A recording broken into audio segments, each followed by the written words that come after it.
gets the cold hard truth.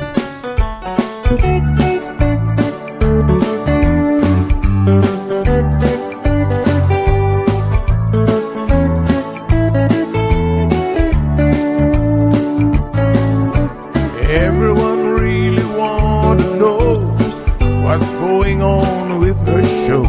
Just get on the air and you will know it's Sandra. The queen of the mile road is here, helping people from everywhere. Get on the phone and you will hear Sandra.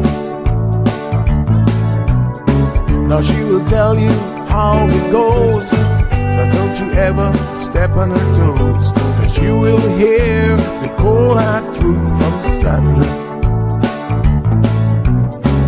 They say she's the hero in town, helping people from all around. You get a call, your money is found, it's Sandra.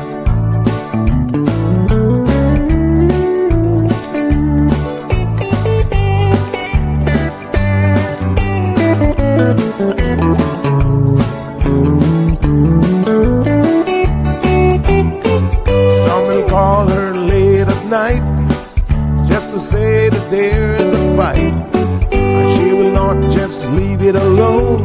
She'll get up and call on the phone, and when politics starts on her show, everyone really wants to know the way the things will really go with Sandra.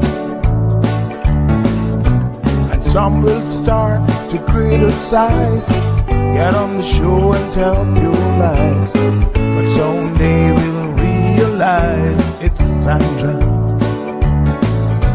And when they start to argue again, she'll pull the heads to the wind, and soon you will be a friend of Sandra.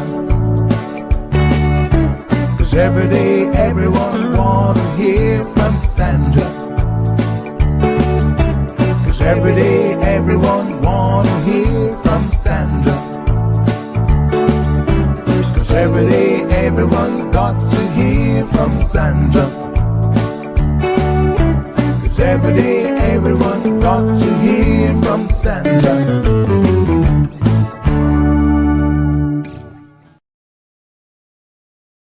Yeehaw! All right. Good morning, beautiful people. Happy Hump Day Wednesday. Is it just me that be tapping my foot to that song? Oh, yeah, honey child. It's a beautiful song. Big shout out to Berman Scott. He's actually written 2 songs for me, bless his heart. He's such a wonderful musician, writer, artiste. Very, very talented indeed. How's everybody doing this morning? Hello. We're heading straight into December. I mean, December is here. We're headed towards Christmas. Isn't it amazing and wonderful? Keyman Thanksgiving is coming up this weekend for those of you who'll be partaking. I will not. I'm going to save up my caloric intake for Christmas dinner. But enjoy for me. Have some extra beef on my behalf. I authorize you by royal decree of the cold hard truth. You have permission to eat some extra beef this weekend. Yes, you guys are going to love it. All right. Thankful that we got through hurricane season. No hurricanes, really, for us. We continue to keep Jamaica in our thoughts, though. But one thing I must say about Jamaica is I was reading something just a couple days ago. The billions of dollars, I mean US dollars, not Jamaican billions, that Jamaica is actually going to get in assistance. And I think that that's really good. I mean, obviously, it's going to take time. And I see y'all fussing and fighting with each other over things not being done quick enough. And, you know, there are people suffering. And I get that. I totally get that. Everybody wants to rebuild overnight, but it's not going to happen. There's no country, I mean, the best country in the world wouldn't be able to pull that off. Unfortunately, there is red tape, there is bureaucracy involved. And so from that perspective, it's not good. that people have to wait and go through these things, but I can assure you that help is on the way. And please just try to, hang in there if you can. Please, please, please. Yeah. So we'll continue to keep you guys updated. And I do want to talk today. We have a guest on, so I'm going to bring him in because I do see he's here already. We're going to bring him in just a second. But I do want to talk about some of the scammers that are going around and how you have to be careful who you are sending funds to. There's literally people going door to door, knocking on doors. I've got people WhatsApping me from Jamaica talking about if we can, send them money and stuff. And that's not how this works. Go through proper agencies that have experience. And no one will be without criticism at a time like this in terms of resource allocation and how they're spending the money. And that scrutiny, quite frankly, is a good thing. But if you give it to some random stranger showing up at your door, knocking on the door, I can assure you that you will have no clue what happens with that money. So under no circumstances do you go that route, because it will not really benefit the people of Jamaica. Right? Funny business, lots and lots of funny business going on there. So good morning to all of the usual suspects. I see you guys are in class early this morning. Thank you. I am going to send out the links now on WhatsApp. And then I'm going to tell you guys something I was doing last night that I'm so excited about. So we're going to talk about that after we check in with our guests this morning as well. So give me one quick second here. Why am I not hearing myself? There we go. Now I can hear myself. I was like, I can't hear myself through my headsets. Some funny business was going on there. So yes, give me one quick second. I'm going to just grab the links. And then we are well on our way to having another fantastic show, another fantastic day. What can I tell you? Except it's amazing to be alive. It is amazing to be in good spirits. It is amazing to be in good health. And we have to give thanks. All righty. So sending the links right now. You can find us on YouTube. Cayman Mall Road is the YouTube link. And website, cmrtv.com. Facebook, Instagram. We are literally all over the place, honey child. Yes, we are. And on YouTube now you have two links. You have vertical for those of you on your phones, and you've got a horizontal. Hold on. Let me mute the YouTube one. So if you require the vertical link, like if you're still not sure how to get that, I mean, you should show it pop up. But if for some reason you're not sure and you need me to send that specifically to you, just ask. Ask and you shall receive. All right. So beautiful. All right. So the links are sent out. There you go. There you go. You guys are going to be so proud of me when I tell you what I was up to last night. And now let me just send this out to the group. There you go. Beautiful. All right. Let's get it, shall we? Yes. Good morning, Strong Wilt. So good to see you. Diamond Princess, Miss Debbie, Cynthia Parsons. Hey, Cynthia, I've not seen you in a minute here. So good to see you. Felicia Rankin, Miss Bonnie joining us from East End. Marshall, Wee Wee. All of the usual suspects are here. Let's welcome our guest, Mr. Richard Weber. Good morning, Richard. How are you? I'm doing well. I'm amazing. Thank you very much. Yes, welcome. Good morning to all the wonderful listeners, whether they're on the road or on their phones, on their social media. Good morning to everyone, wherever they're tuning in. Yes, absolutely. So Richard is joining us this morning from the TCCP Youth Council. Remember, during the election, we heard that they had set up a youth council, and that was fantastic. Great to hear a bit about. And so now we're going to get some details on what the Youth Council has been up, but in particular, we're going to be talking about this very, very specific event that the Youth Council has scheduled for just in time for Key Man Thanksgiving. So first of all, I know that this is your first time on the program, so we do a warm CMR family welcome to you, Richard, and it's good to have you joining us to tell us about this initiative because, of course, we love to see people getting involved in the community and helping other people. So this is really fantastic. Well, thank you very much, Sandy. And as you mentioned, yes, I'm here today to promote a specific event and also to give a bit of update about what we've been up to as a youth council since the election. Yes. So just to give a brief overview, we are fundraising a food drive donation event tomorrow at Costules. The whole day, 8 a.m. to 9 p.m. is the plan.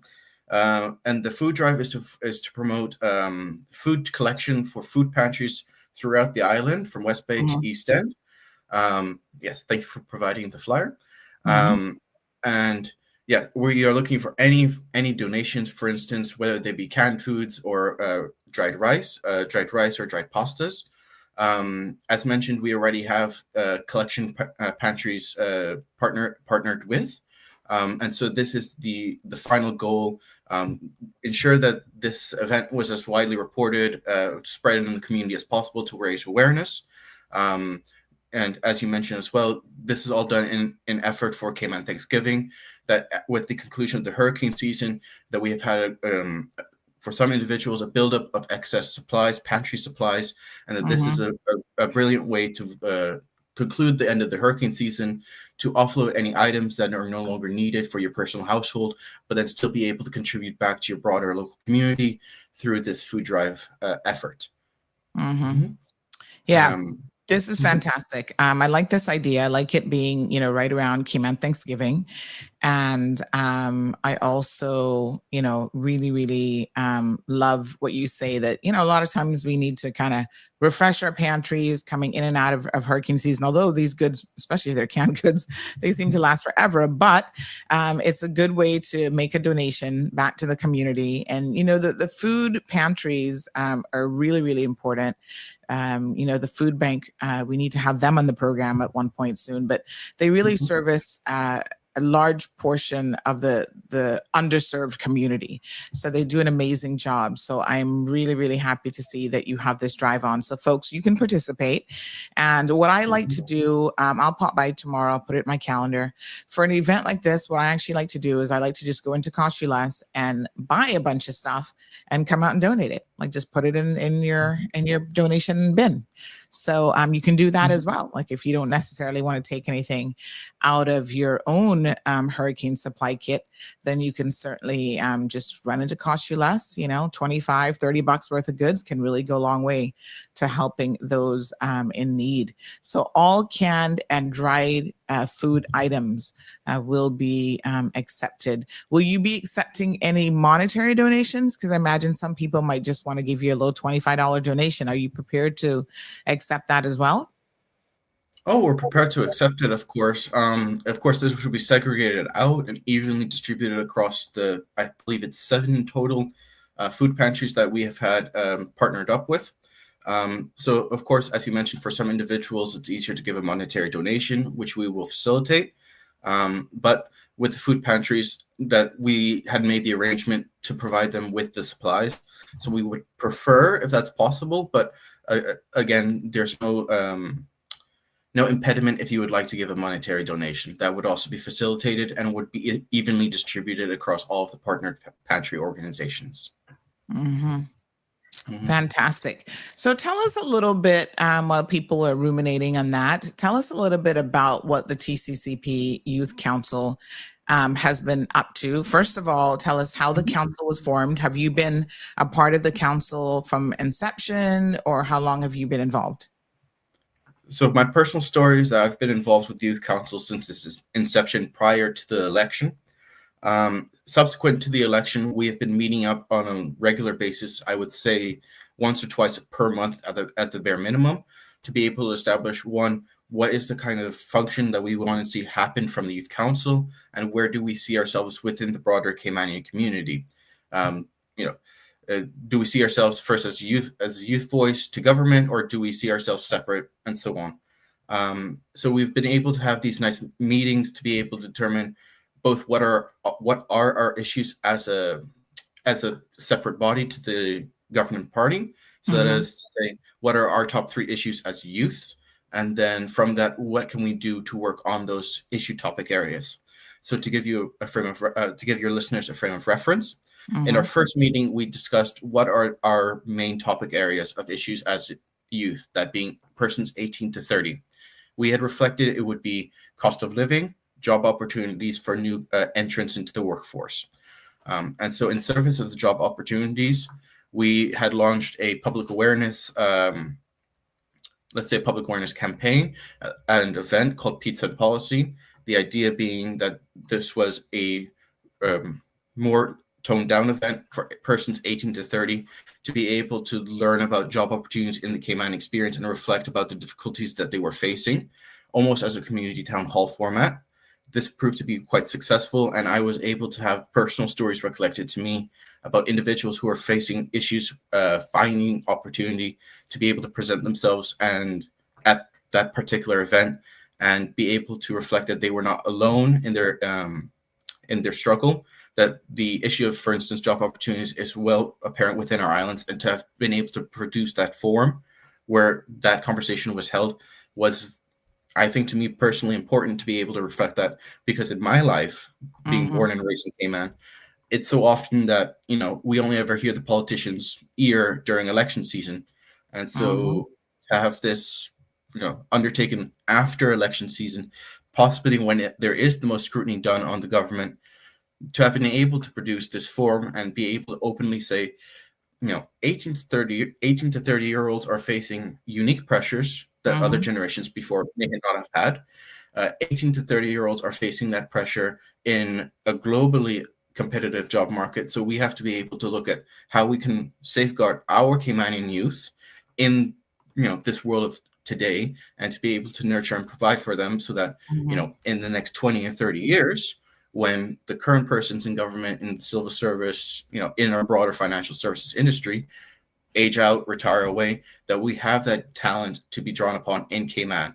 And so as a youth council, we exist to be able to promote that excellence within our island, to promote that understanding, and to be able to, help individuals look at the big vision of what does our island look like in 30 years' time?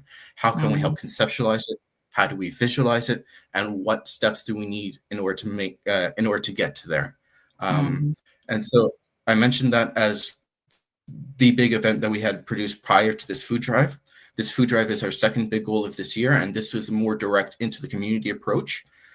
So as I mentioned, with Cayman Thanksgiving, some persons may have excess pantry staples, or simply in the mood of Thanksgiving would like to give back to their community. We would like to provide that forum, that opportunity as well, to be able to do so. With that approach in mind, we are able to then look at this year job opportunities, which I have mentioned, and the cost of living through this pantry drive donations to highlight and reflect that the cost of living in our islands have gone so severe that persons who are going food insecure need that assistance not only at Thanksgiving time, but also throughout the year. But that this particular event, given the context of Cayman Thanksgiving, would be the most opportune event for persons who have that excess food to be able to donate, to facilitate it at an easy and transferable manner, to ensure that everyone who is able to can participate, and to make it as easy and accessible as possible. Fantastic. Well, thank you so much, Richard. So please, folks, Abby says, thank you. We love the idea. We'll donate. Yes, please come out and make your respective donations. Tomorrow, it's 1 day drive from 8 a.m. until 9 p.m. And if someone for some reason can't make it to you tomorrow, but they're still interested in donating, is there another way that they can get your donation? Can they drop it off somewhere? Any options like that? So I'm glad to say that we are also still in talks with Foster's Group as well to potentially have a planned day for Friday. That is Okay. still in the works though, so I will put that disclaimer. But hopefully, if we are able to get the approval today, that we will post on our social media if that happens. Okay. All right. That sounds wonderful. All right, folks. So the TCCP Youth Council is having a Cayman Thanksgiving food drive at least tomorrow, possibly Friday. Tomorrow, December the 4th, 8 a.m. until 9 p.m., pretty much all day long. All canned and dried food items appreciated and accepted. Please drop by.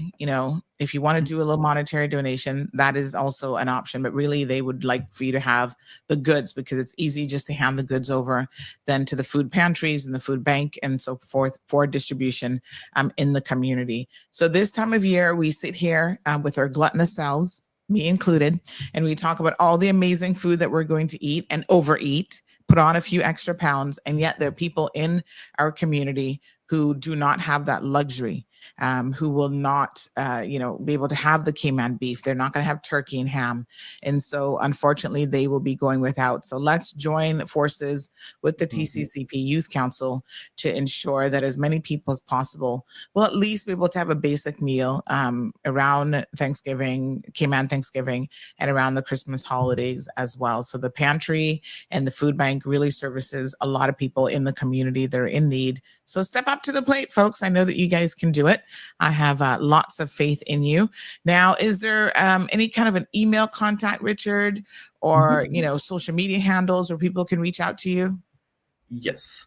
So for the email handle for any questions to the Youth Council, please email them at youthaadmin@votetccp.ky. We also have social media presence. Of note is our Instagram page, which if you type in, sorry, that's the one. Thankfully, I'm not the social media manager. I'm the communications. So I help with the event organization, not with the social media. Yes. So it's good. It's good for us to specialize in our project areas because, for instance, our social media campaigner is very well in tune with, as you would know, with the specifics of social media promotion. Yeah. Even I am surprised with all the specifics that occur there. So I'll share your link. It's for Facebook. It's tccp.youthcouncil. Again, you can just search TCCP Youth Council, but it's tccp.youth council if you're interested in following their pages as well as finding out more about what the Youth Council has been up to and what they have been doing. So they have these join the conversations, next gen roundtable. There was one in October, and 16 to 30-year-olds get out there and be part of the conversation and talk about, the things that are impacting you. So it's a great way to get involved with the decision makers at a more direct level. So fantastic. Well, thank you so much, Richard. We really, really appreciate you coming on the program. So again, the email address is youthcouncil@votetccp.ky. Have a fantastic day, Richard. Thank you. If I may, because now I've pulled it up, the Instagram handle is TCCP_Youth Council. So for the Instagram handle, it's TCCP_Youth Council. And I see as well that there's a Linktree link on there as well, which has access to all the other social media. So for anyone listening again, the Instagram handle where all our social media is driven, all announcements and so on, TCCP_Youth Council.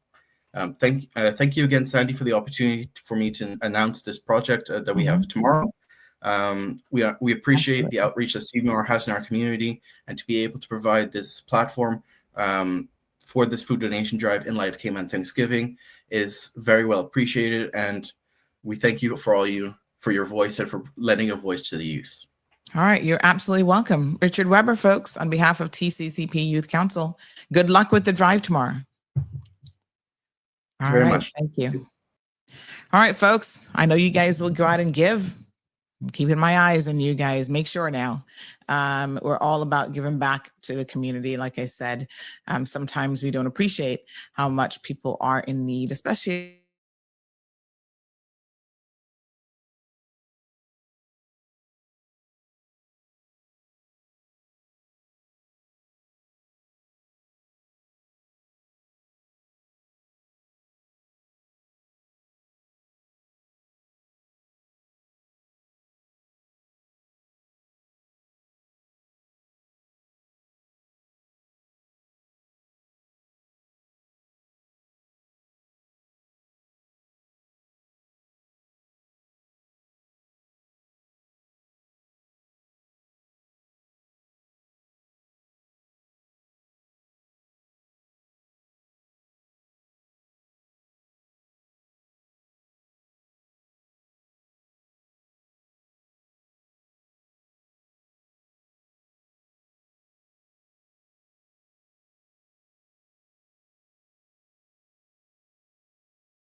All right, folks. I'm not even sure what just happened there. Oh, we just had a bit of a glitch. Let me see if we can get this sorted out. Just give me one good second here. Bear with me, good folks. Had a bit of a computer glitch there, and I don't know. I'm sitting here going, why did my computer just shut off? All right, let's do let's do a lunch and learn, a sip and learn segment this morning while I try to get my camera back online. And yeah, some of my drives are saying that they are unavailable. Okay. Let me see what's going on here, honey chow. Things are still restarting. So just bear with me while we get this all sorted out. Un momento, por favor.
All righty, folks. Still not sure exactly what happened there, and we're still trying to get things fully back online.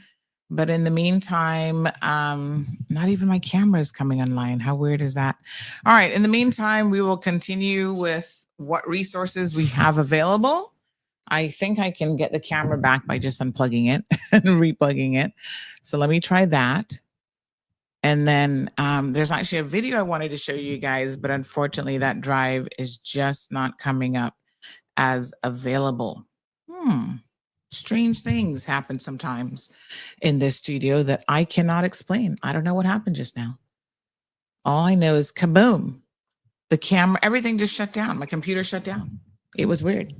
And then it came back up and all the windows were still open when it came up, except I can't access this drive. I had to call Marlon during that little break, and he's like, "Oh, but that's the flow connection." I'm like, "Well,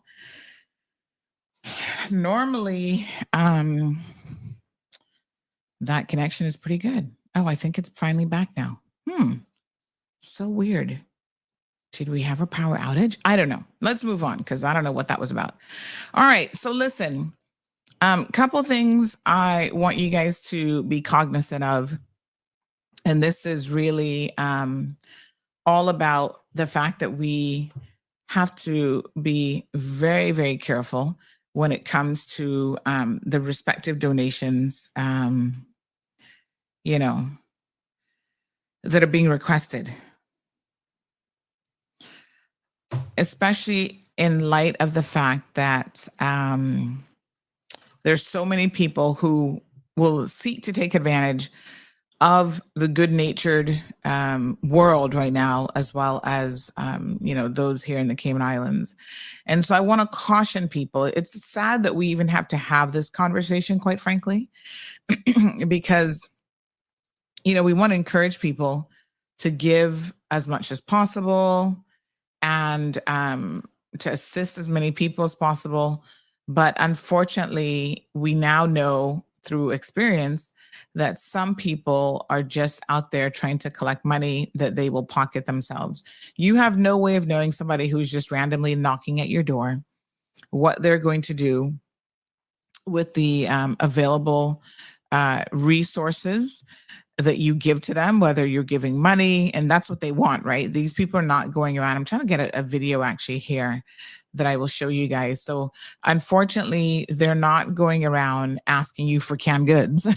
They're specifically asking you for money, because with that money, they will then do, I suppose, whatever they want. So I'm going to show you guys, just give me a quick second here. I'm actually going to show you some video footage of someone who was actually up to this over the weekend, because I think, once you see kind of the MO and how things are being done, you'll know exactly why you need to be cautious. So this guy was actually walking around a neighborhood in West Bay and, asking people just to give him donations. So have a look at this.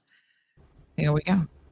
So here he comes. Now, not for nothing, but anyone who walks up to your door, no ID, he looks like he's just having a stroll around on a Sunday afternoon with a little can in his hand. Wearing shorts. He's not part of any organization or anything. And he's going to come and beg for money. So have a look at this. There he is, folks, walking up to the door, having a nice Sunday stroll. Didn't even put on proper shoes. Does it look like to you like that's I don't know what kind of can that is, but hello, sir. Hi there. Sorry to disturb at this Sunday evening, sir. No problem. Of your time. My name is Kenneth O'Brien Miles. I'm from the parish of Westmoreland, Jamaica, sir. Okay. Yes, sir. So he actually shows his passport. He gives his name. I can't quite pick it up, but I'm sure if we listen close enough, we can. And says he is from the parish of Westmoreland, Jamaica. No problem. Okay. Of your time. My name is Kenneth O'Brien Miles. I'm from the parish of Westmoreland, Jamaica, sir. Okay. Yes, sir.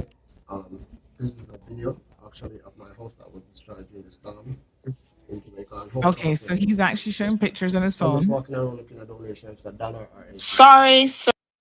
Okay, so let me just stop it there. So he's showing his housetop and then claiming that, you know, he's getting donations for his own housetop and I guess asking people to give. Okay, that's not exactly how you do it, folks. I mean, we don't even know if that's his housetop on the phone. We don't know. I mean, he's obviously, like I said, kind of showed somebody his passport. Most people are not really going to be looking at it that closely to see if that's a legitimate passport, if that's actually him or whatever, right? I mean, listen, people are just having a good vibe on a Sunday afternoon, enjoying themselves, and you come around knocking to say you want your rooftop fixed, right? This isn't the way that you get help. If you have friends, now I don't know who this guy is. Kenneth O'Brien, is that what he says? If you have help, if you have friends and your personal friends want to give you a donation, obviously there is nothing wrong with that. Your friends can help you out. But it's kind of weird going around to total strangers, knocking door to door, asking them to help you specifically with your rooftop. And again, we don't know where he's from in Jamaica. We don't know if his house was actually impacted or not. And so I would suggest, if you find yourself in this situation, that's not how you go about getting the help. Like, you know, your government in Jamaica is setting up proper channels to get people the respective help that they need. There are lots of NPOs and agencies who are also on the ground there still up to this point, providing assistance and providing help. So go through those proper channels, or like I said, if you have, you know, a direct link to people that you know, not total strangers. Nobody knows who you are, right? So no one is going to be just randomly giving you money thinking that, oh yeah, you're going to fix this rooftop. People, you know, unfortunately, lots of people looking to scam people. You know, the help is on the way. Jamaica, let me get some figures here, because I saw this just a couple days ago. It was in the billions of dollars for sure. So Jamaica is getting a very large mixed package of international help, upwards of 6.7 billion US dollars over the next 3 years. And the World Bank has put together, that's the World Bank. So we have a coalition of the CAF, the Caribbean Development Bank, the Inter-American Development Bank, the IMF, and the World Bank. They've all gotten together, and they're going to be putting together some $6.7 billion over the next 3 years to support the recovery and reconstruction of Jamaica. Okay. So what I would say is you will get the help that you need. It might not come as quickly as you need, and we understand there's some criticisms of the current government.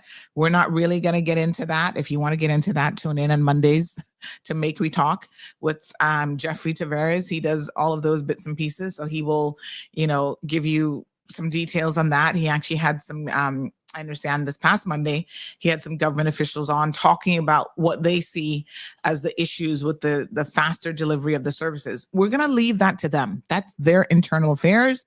That's their internal business. I'm not a Jamaican citizen, so I'm not going to speak to those issues at all, right? I'm going to let them and their opposition, the government, whatever, sort out their internal affairs and their business. But we have to leave it to them to manage it.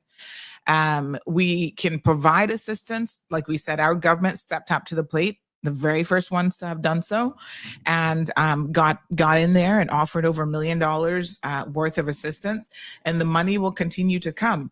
Now, how well they use it, how they put it to use, how quickly the people can get what they need from tarpauling right now, which is critically needed, the controlling of the diseases that unfortunately, because of the storm water and the infestation of rats and all this sorts of stuff, how quickly any of that happens sometimes is going to be a matter of the international agencies and the government kind of pulling it together. We can't get involved in that, but I do not want people to be taken advantage of, especially hardworking Caymanians and hardworking, just people in our community, good, hard good, soft-hearted people being taken advantage of because of them wanting to help. In fact, let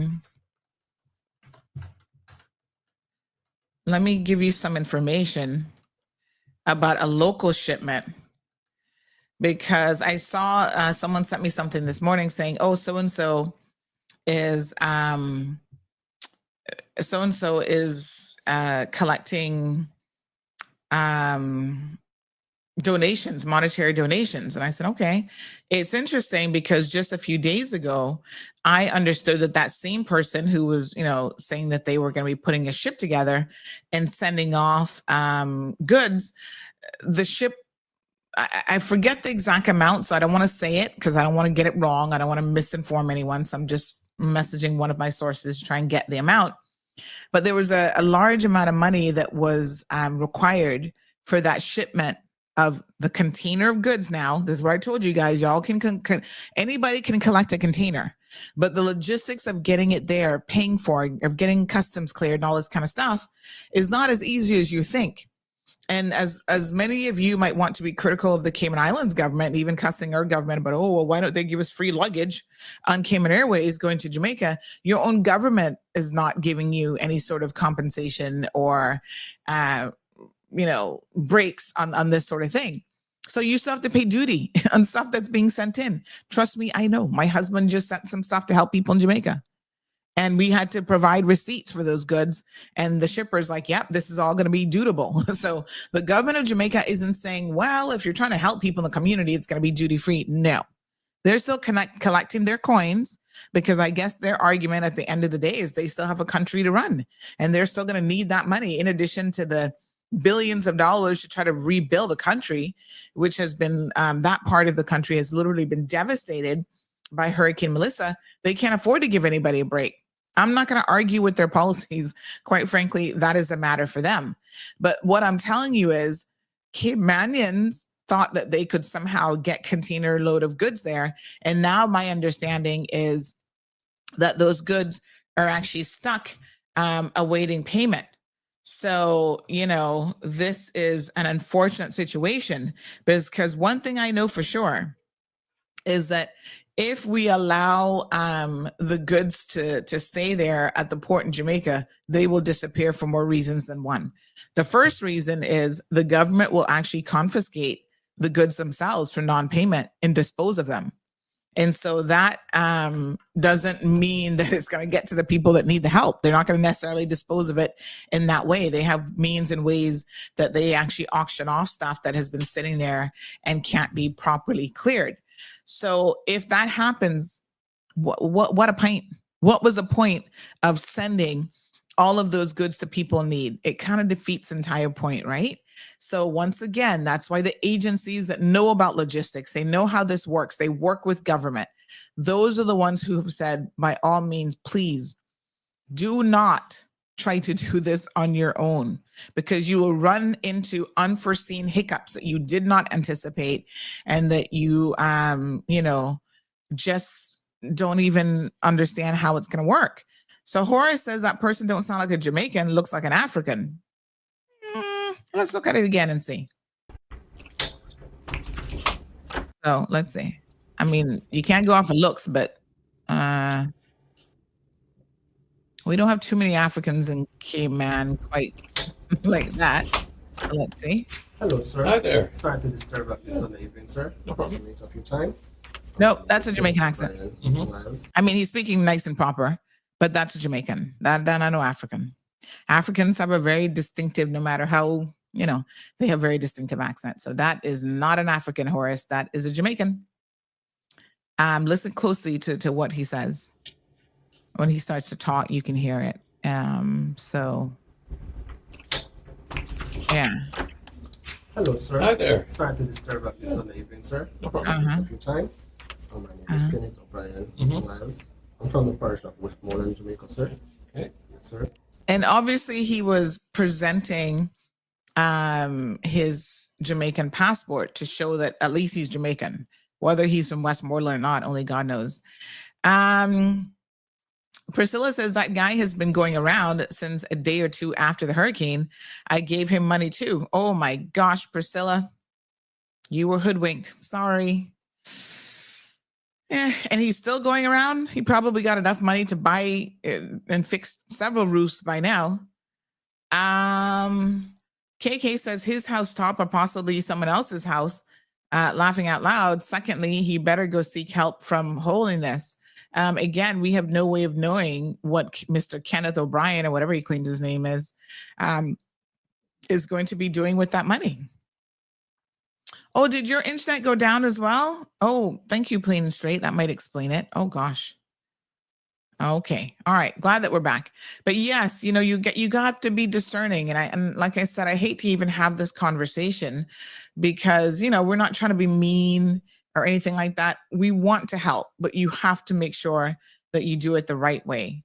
Irvin says, true, Sandy. I just paid over $9,000 KYD in duties last night. Nothing is cheap anymore. Good Lord. Irvin agrees that he's a Jamaican. El Rey causing trouble, says he's an African Jamaican. This person said, good morning, Sandy. Boy, these Jamaicans cannot accept when their own do beep, expletive. Oh, look, another person. He's been going all over. My goodness, he has been all over West Bay. Because people messaging me from all on the other side of West Bay. Lord have mercy. El Rey, what you need to do for me is see why my Flow internet isn't working. It's impeding my ability to access this drive. So I can't access this drive because that drive is connected to Flow. So it says connection has not been restored. Oh, Lord. I hope that doesn't mean now that we have to do a complete physical reboot of that modem because yikes. All right, let me do this. Hold on one second. That means that I have to change where this is going because it keeps trying to map it to that drive. And if that connection is not working, then I got a problem. Okay, so let me temporarily move. Let me temporarily move. Yeah, I don't know what's going on. Cannot get to that drive. Let me tell Marlon. All right, let me just remap where I do the screenshots from, and then let me see what we have here. Okay, so yeah, I mean, it seems like this guy has been busy for a hot minute now, trying to get assistance in a way that is kind of low-key, sounding a bit shady to me. That's all I'm going to say.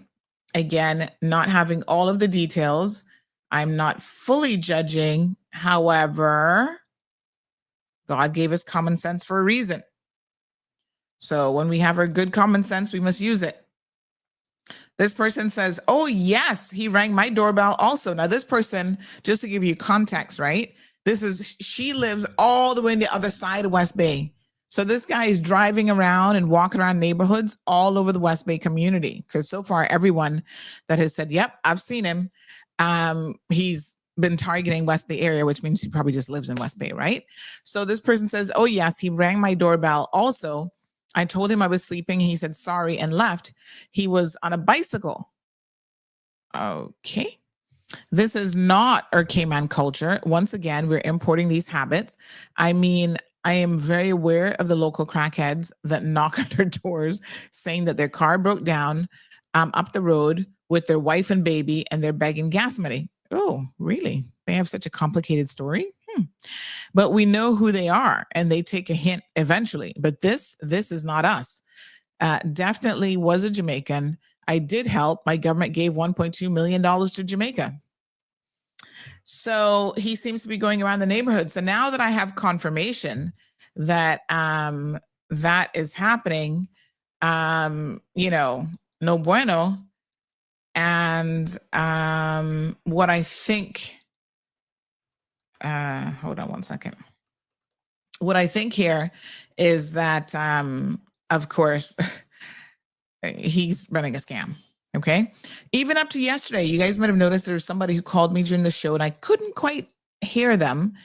And when I saw the number and I went back to the number, that person was actually messaging me. Hold on one second. Okay, one second.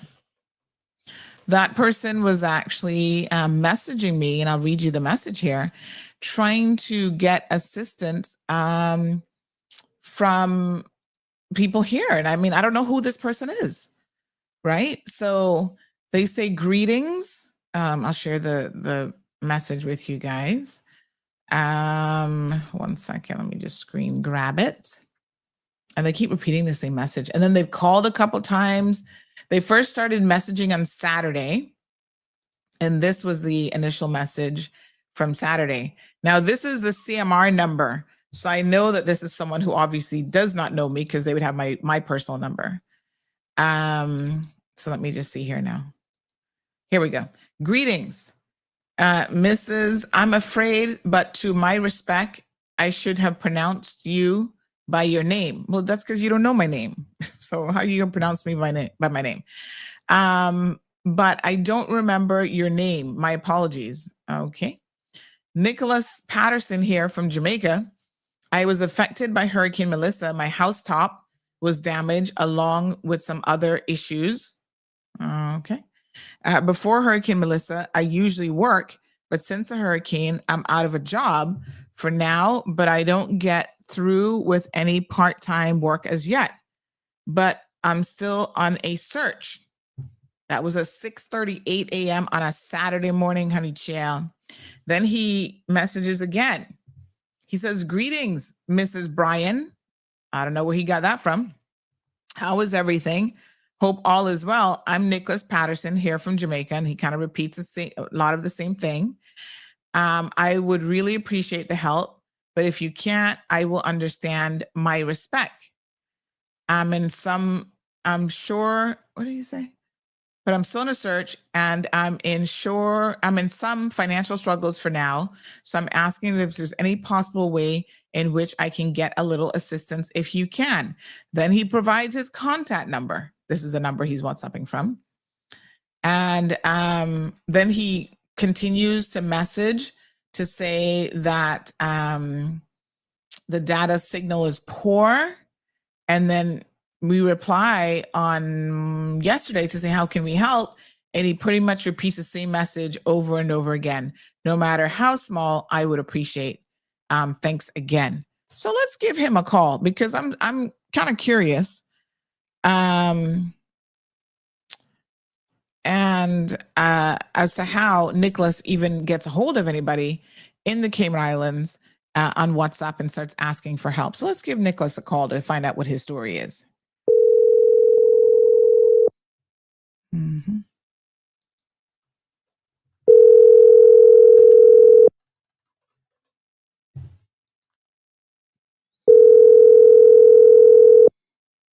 He was calling during the show yesterday as well.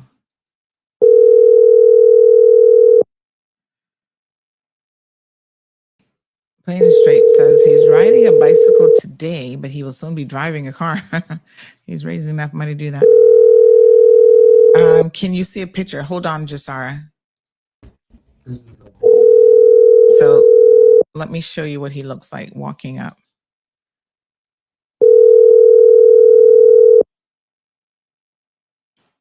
So there he is. All right. Well, Nicholas is not answering today. But we'll see if we can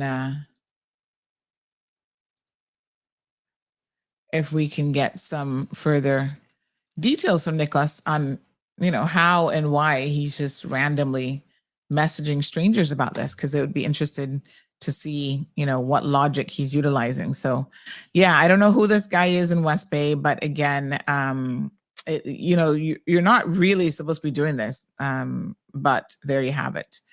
Lloyd Courtney says, I'm embarrassed to see my Jamaican begging money, especially in the way that it's being done, Courtney. I think that that's the issue, right? If he was part of like I said, an organization and they were doing it a particular way, but riding around on your bicycle all over West Bay asking people for money, not adding up. All the Jamaicans in the Cayman Islands should never go around asking for money because they come here to work.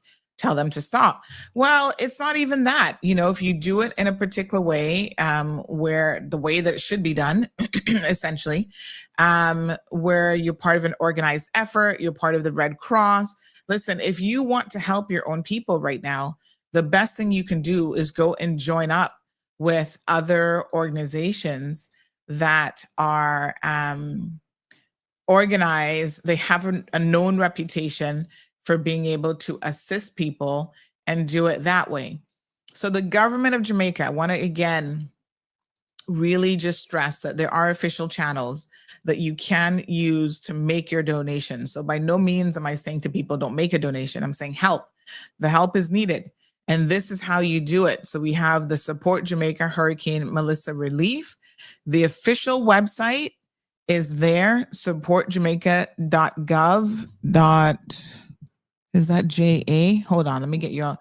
This flyer is a little bit hard to read because it's like white and yellow, and then it's a little bit hard to read there, but hold on one second. Let me see here. Help Jamaica. So the government has, yes, it's supportjamaica.gov.jm. That is the proper website. And we knew within a day of this website going up, talk about scammers from all over the world, not even, just in Jamaica. The African scammers were on it, trying to take advantage of this horrific situation with this storm. And so, they were literally, and I do mean literally, online creating these fake websites that looked like the Support Jamaica official website, and it wasn't. And so, use that direct URL. Do not go and use any other URL that you're not familiar with. Use what you're familiar with, and it has to be this exact one, because what they do is they copy pages. They'll have a URL that's very, very close. So instead of, for example, saying,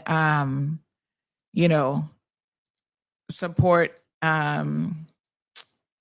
instead of saying supportjamaica.gov.jm, it might have like Jamaica slightly misspelled or put an S on the end, or, just one little, all that is required is one little letter difference, right? And we saw the Jamaican government become aware that this was happening from the very early days of the storm. As soon as the website went up, they were on top of it, trying to deceive people.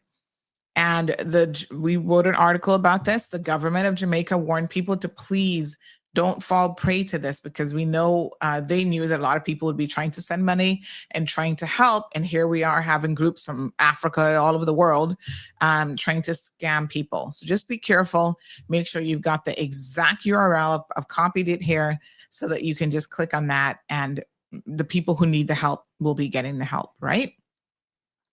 Sandra Coe, good morning, says Sandy and the Cayman Islands. I'm sorry, but we will never in our lifetime ever be able to satisfy some of these people. It's their way of life. We need to stop being too damn stupid.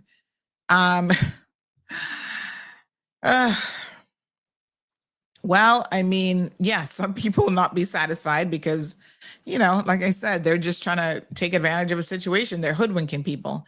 So I don't know what to tell you except be careful who you give to. This person says, good morning, TD. I saw in the news in Jamaica this morning how St. Anne Power is held back because they stole the wiring cable for it. Shaking my head. Not for nothing, but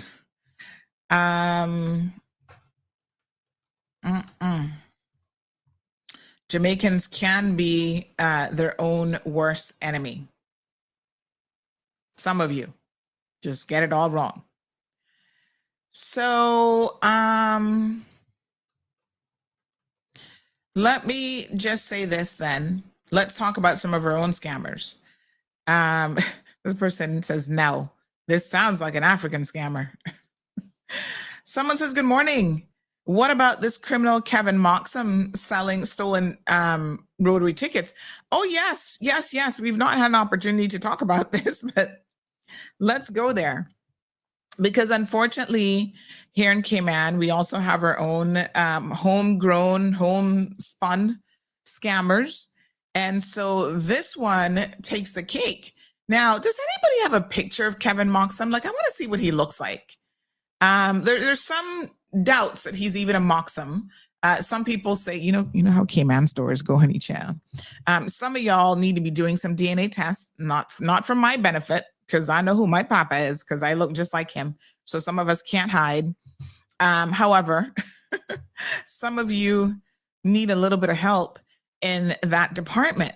So my understanding is that Kevin Moxham, for all of his problems that he's always been in, there's even a question mark about whether or not he's really a Moxham. That might be the biggest scam ever, that he's not even a Moxham. What a hot mess.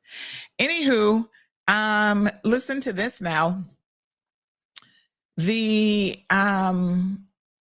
Rotary, let me pull up the story. Give me 1 second here. The Rotary organization every single year has an annual, I think they do a couple raffles, but this is the big one. This one is the one that is worth like $40,000 cash. Oh, honey child, I'm hoping one day I can win that. And so, Rotary Central does a lot of amazing work in the community. And through the raffle efforts, they're able to raise money. The grand prize is $40,000 in cash. This is their annual 30th music extravaganza. This is the 30th. So they've been doing this for 30 years. And here comes along 59-year-old Caymanian crook. I mean, at some point, do you not retire from being a crook? I guess not, right? You're too old, Kevin. Mm-hmm. Smooth Cruise is like, he's still alive, my dear. 59 years old, and you still out here stealing from people and crooking people. As long as the day is, it's like, what on earth, dude? Even crooks and vagabonds and scammers should have an expiration in a retirement age where they think, right, let me give this up. Well, no such thing, honey child. Whoever Kevin is, he ain't got no shame. So Kevin, hear how crooked this man is. He gets a hold of, I know a lot of you saw the story, but in case you missed it, let me share the link. He gets a hold of some books. Now, everybody was like, well, Sandy, how the hell Kevin Moxham got a hold of some Rotary Central books? Well, I'm going to tell you guys how the story goes. His poor mother, Lord Jesus, I don't even know who Miss Phyllis is, but poor her. To have a child like this has to be a constant embarrassment in life. I mean, really and truly, as parents, sometimes you do your best and your children are still going to let you down no matter what. You know what I'm saying? But Kevin, apparently, from what I know and heard of his story, is he has drug problems. And, being a drug addict fuels this kind of behavior, right? And so I guess he's been a drug addict for the better part of his adult life. I mean, he's really been at it for a minute. Anyway, his poor mother isn't doing too well, but I guess she had some Rotary tickets to sell. So Kevin gets a hold of these Rotary tickets. I think it was 5 books. And he sells, and not that he's entirely lazy, but he went out by Cost You Less and sold all 5 books. And each ticket is $25. So you do the math. They say it's a couple $1,000. 5 books containing 50 raffle tickets. Is that 50 per book? Probably. Anyway, Kevin sold the tickets and pocketed the money to unsuspected members of the public. And he kept the proceeds, obviously, for himself. It did not turn that into Rotary. So here's the sad part. If you unknowingly bought a ticket from Kevin, Your name could not be entered, rightfully so, legally so. Your name could not be entered into the raffle this weekend. By the way, who won? I haven't heard them announce who won, but they went ahead with the raffle, as far as I know. And so he was arrested. Police were alerted on Tuesday after discrepancies, this was last week now, were detected in the raffle accounting, and concerns arose that members of the public might be holding tickets that were not properly recorded by the charity. So thank God that the charity normally has, one of their accounting firms verify and cross-check and all this kind of good stuff. And so they were in the process of doing that ahead of the event, and they noticed that a large number of their books and tickets were not accounted for. So when they started to dig a little bit deeper into this, they discovered that 5 books, so 5 times 50, that's how much. Hold on. Let me pull up my little calculator here, and I'm going to tell you what this crook was up to. So, yeah, this is what Kevin, that's 250 tickets at $25 each. That's over $6,000. Let's assume, for the benefit of the doubt, that maybe 1 or 2 tickets are already sold. I don't really know if they were all full books. Still, over $6,000. That ain't nothing to sneeze at. They need to lock him up and throw away the key for a hot minute. So the RCIPS was contacted and informed of this discrepancy.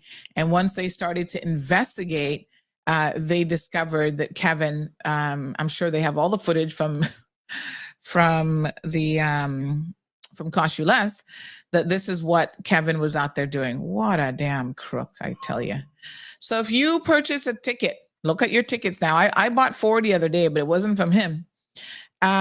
Ticket number 01451 up to 01500, you should contact the authorities, because chances are you were one of his unwilling victims.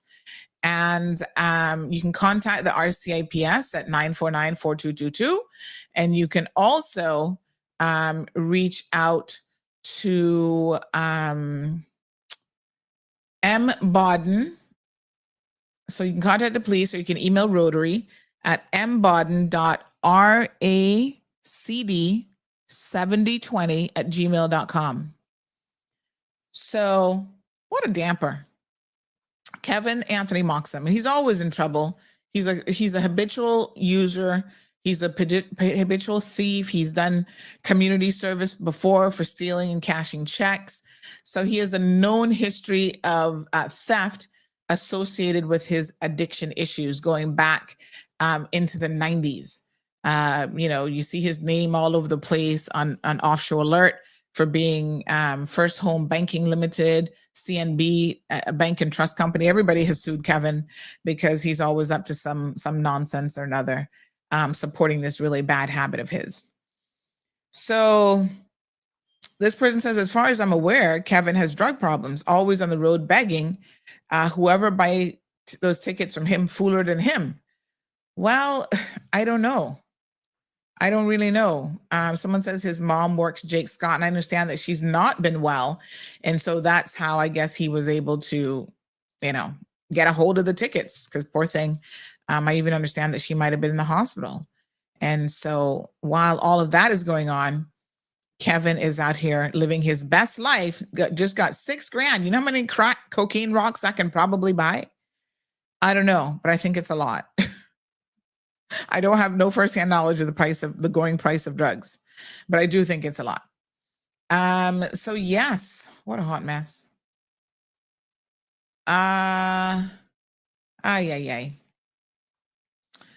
So Kevin is a Moxham. Oh, well, y'all, here we go. We can get the Cayman version of the DNA alerts now.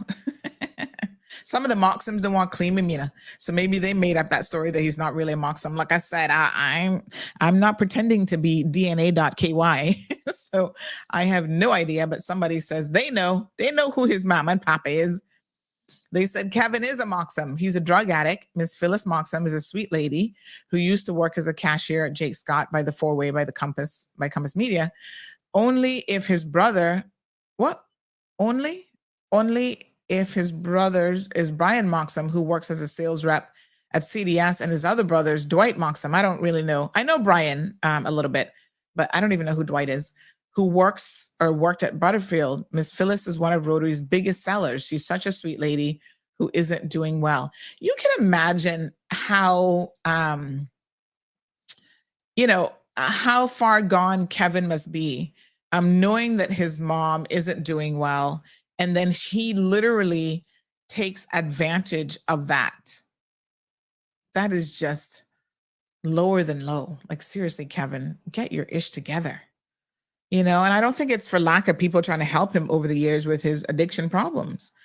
This person says he's always by Crew Road with his little handbag on his shoulder, tall and skinny.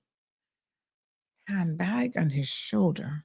I feel like if I saw a picture, I'd probably be like, oh yeah, I've seen him around. But I kind of feel when the person just said that, I had an image of a person in my head, but I'm not too sure if that's him. This other person says it's a shame what Kevin has come to. He's a good looking guy and he's been doing this begging for a while now, and he works, or he used to. I didn't know why he keep doing this begging, shaking my head. Poor Miss Phyllis. I send you a picture of his mom on another page, but he is rumored to be, yeah, okay, we know about that one. Coolin looking, tall and linky. Johan might have Kevin's picture. Johan don't even want to clean him. So Miss Morning, Mrs. Hill, each raffle book holds 10 tickets, not 50. Oh, I think that 5 books times 10. Oh, so okay, all right. So we need to reduce the math a little bit. So not quite that much. So if it's 5 books, 10 tickets in each book, so that's 50 tickets total. Okay.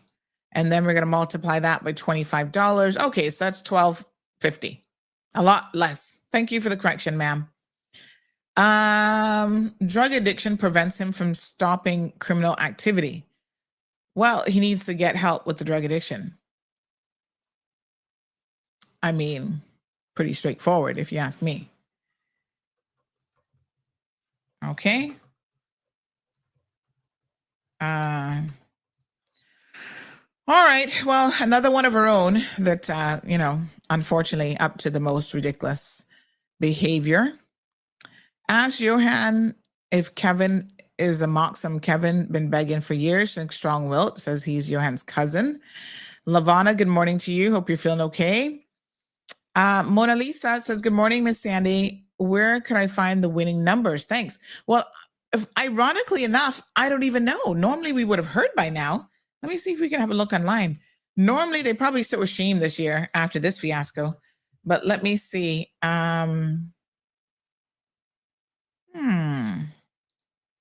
What is Facebook going on with? Facebook says, we removed a post from your page, and the post was from February of 2021. Well, gosh, Facebook, it couldn't have been that urgent. Lord have mercy. Sometimes they're so ridiculous.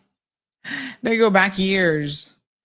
I'm going to request a review because only God knows what that is. And then they don't tell you what it is that they removed. It's like, okay, I'm psychic. What happened on February the 21st, 2021? All right, that just popped up when I logged into Facebook. Hold on. I'm trying to get to Rotary's page. Let's see if they announced any winners, because I really haven't seen anything, to be honest. Rotary Central. My apologies. Whenever we start yawning, that means we need to get up and do some squats. Y'all keep forgetting to remind me. Okay, so December 1st, they invited Rotary thing. I saw where they, okay, here we go. So the grand prize winner was a Michael Johnson, ticket number 05979. Seller was Michael Johnson. So he bought his own ticket. You can do that? I guess you can buy all the tickets in your own book, right? So I guess okay. So he gets the seller's prize of $4,000 and he won the $40,000. Mess with him. $4,400 just like that. Second prize was $4,000 and that was Todd Patterson. 02948. That was $4,000. The seller was Ian Perdue. Here, let me just screenshot these for you. And then they had some smaller amounts of $1,000 each. So you might have won $1,000. Who knows? So those tickets go to Darren Austin, Marvis Powis, Deborah Gold, Katrina Banks, T. Barnes. I wonder if that's my cousin. Tanisha, did you win $1,000? Craig Powell. And they say, thank you for everyone who won. I can message my cousin right now. She's holding out on me. Did you win $1,000? Someone says it was live streamed on Facebook. Oh, was it? Well, we missed all of that, honey chill. Oh, yes, there you go. They should tell the media about these things so that we can make sure that we watch. Okay. So interesting that the winner actually bought his own ticket. That's very interesting. All right. Well, congratulations to all of the winners and congrats to Rotary because I think they do raise a lot of money through this annual fundraiser. Kevin says Miss Bonnie has made drugs ruin his life. He needs to go to rehab long ago. I'm sure he's probably been in and out of rehab. Sad to hear that he has gotten so desperate over the years. Boy, drugs. All of us of a mentality, Alibaba and the 40 Thieves. Lloyd talking about Jamaicans, oh Lord. Anthony says Kevin always with his business attire and his business bag across the shoulder every day. I'm kind of thinking I know who it is now, you know. Like the picture of this guy in town is kind of in my head. But he is really tall, right? And very skinny. I think I know who it is. Marshall says the saying says, don't be fooled by another fool. She did win $1,000. Look at that. Congratulations. Anthony says Brian is another one that's drinking the Caucasian Kool-Aid. What does that mean? What's the Caucasian Kool-Aid? You mean like the drug? Morning, Sophia. Sophia says you mean Kevina. Stop it. K-Manion, so sultry. He lives down Palmdale off Crew Road with his mother. Their house is behind my dad's house. Oh, Lord, the poor people in Palmdale, lock your doors. Well, his sexual orientation isn't his problem. Trust and believe. His problem is the drugs. I remember back in the day when Kevin was Kevin. He was one of the best dressed around here. He hung out with all of the elites. It's a shame, though. Oh, really? Maybe that's how he got started with the cocaine, with the bite powder. Because, you know, enough of them be sniffing it, too. Miss Bonnie says, my heart is broken that Kevin has not given up that foolishness of drugs. It's hard. It is an addiction. And normally most people need professional help to be able to kick the habit for sure. And they have to continue to work on it, right? Anthony says, I'm pretty sure a seller can't buy his own tickets. If I'm not mistaken, it states at the bottom of each ticket, member and direct family can't buy. Apparently you can. He bought it and won. So couldn't have been that was prevented or illegal or unlawful or against the rules. Sophia says, so sad. He's so mannered and respectful. Yeah, while he's stealing your pocketbook. Okay. I think I know who he is now. Gabby says, I've seen so many people in my age group hooked on drugs now. It's so sad. 80s babies, what is going on? Well, if it's any consolation, it's not just the 80s. I mean, every generation, I guess, has people who, have struggled. Kevin used to be a local model back in the good old days. Oh, yeah? What a hot mess. Yes, sir. Yes, the white lady, meaning cocaine. Okay, y'all be using these phrases, and sometimes I'm not sure what you mean. Yes, he's always by the bus stop, Crew Road, with his big shades on. What a hot mess. Good morning. Was he dressed in Rotary shirts to sell those tickets? Just curious how people can randomly buy a $25 ticket from someone who doesn't have a table set up or a shirt representing the organization they're collecting the funds for. Just wondering how a drughead can just pull this off. He should be ashamed of himself. Yeah, because I tell you what, the gentleman that I purchased them from, I mean, he was dressed in his Rotary, like you said, his Rotary vest. So of course that gave me a degree of comfort. Plus, his face was familiar and stuff. But that gave me a degree of comfort that he was, legal and legit to sell these tickets. So it's such an unfortunate situation that Kevin is in, but he needs to get himself together because now he'll be going off to jail.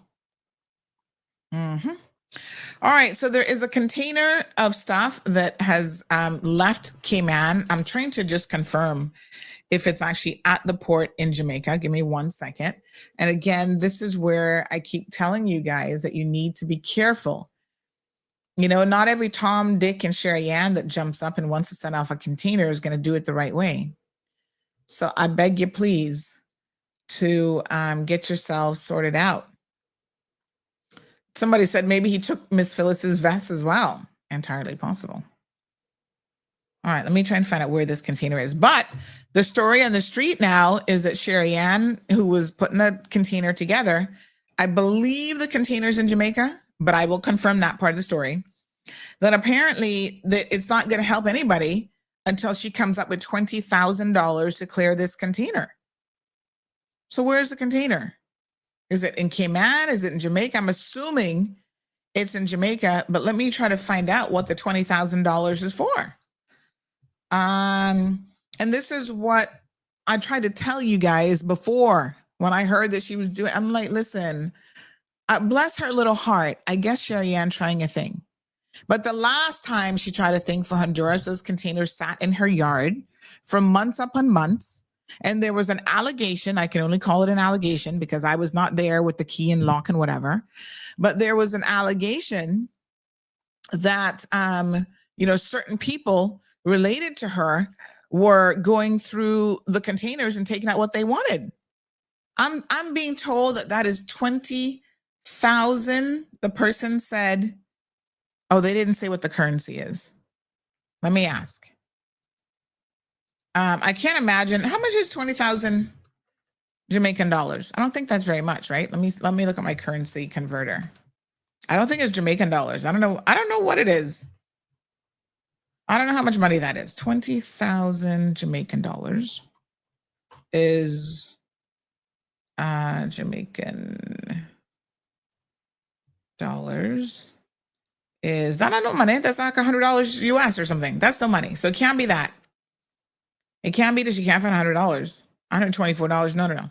It can't be Jamaican dollars, but why would it be 20 grand? Is that the value of the duty and stuff? What the hell? Anyway, she ain't got the money to clear it.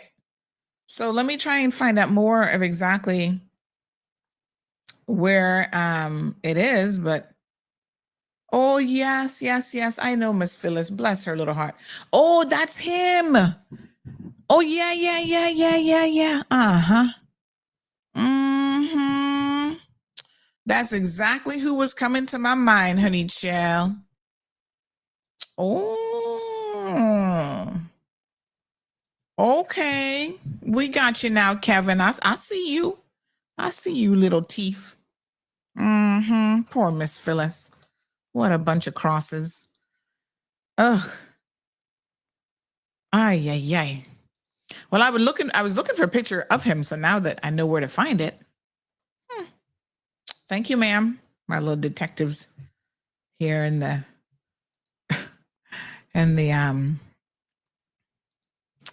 my little detectives here.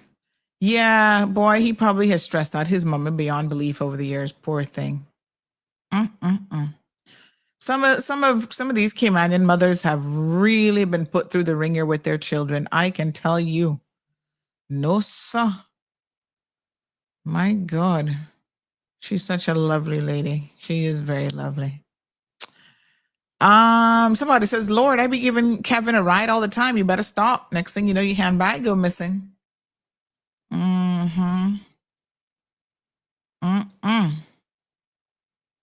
What a hot mess. Pure crosses. Well, Miss Phyllis, we'll pray for you. And you don't need this stress on you now with that son of yours. You need to give him one good slap or have somebody slap him for you, because Lord Jesus, what a thing. All right. Yep. I know who he is now. Yeah. And like you say, when you see him, he always seems so respectable and nice. I mean, I can't believe that, he's still out in these streets engaging in this kind of behavior. Oh my gosh. Wow. So sad.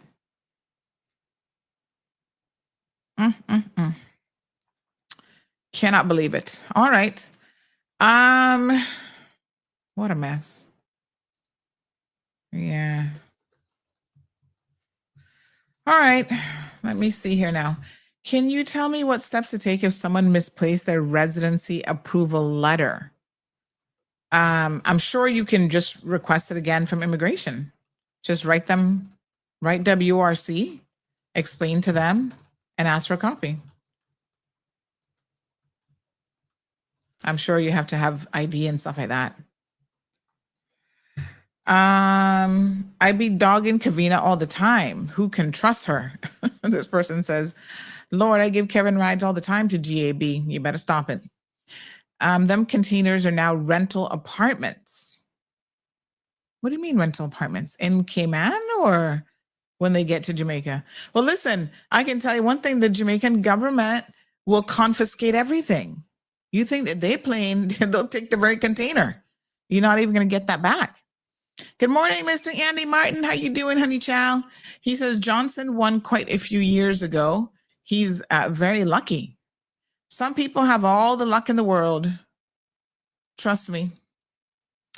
I don't know. I give him a ride too, and he doesn't try that because he know what he will get. Says Sophia. Drug boys, like they don't learn. Well, there's no good ending to it, folks. So let's show you Kevin's picture, because quite frankly, if you see him, I wouldn't be giving him a ride if I were you. I'm just saying. So there's Kevin. Like we said, he's always respectable, but respectable and stealing from Rotary, from a charity, from an NPO, that's not very respectable. So that's not good. But yeah, he is always begging. Yeah.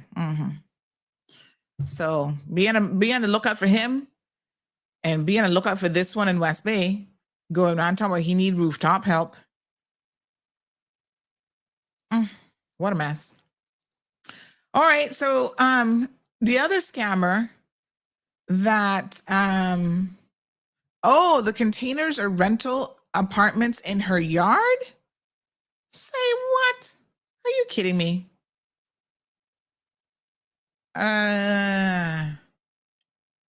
Okay, so someone says there's a form that you need to fill out, and the cost is $10 for a copy of any WORC document. Thank you so much, my lady.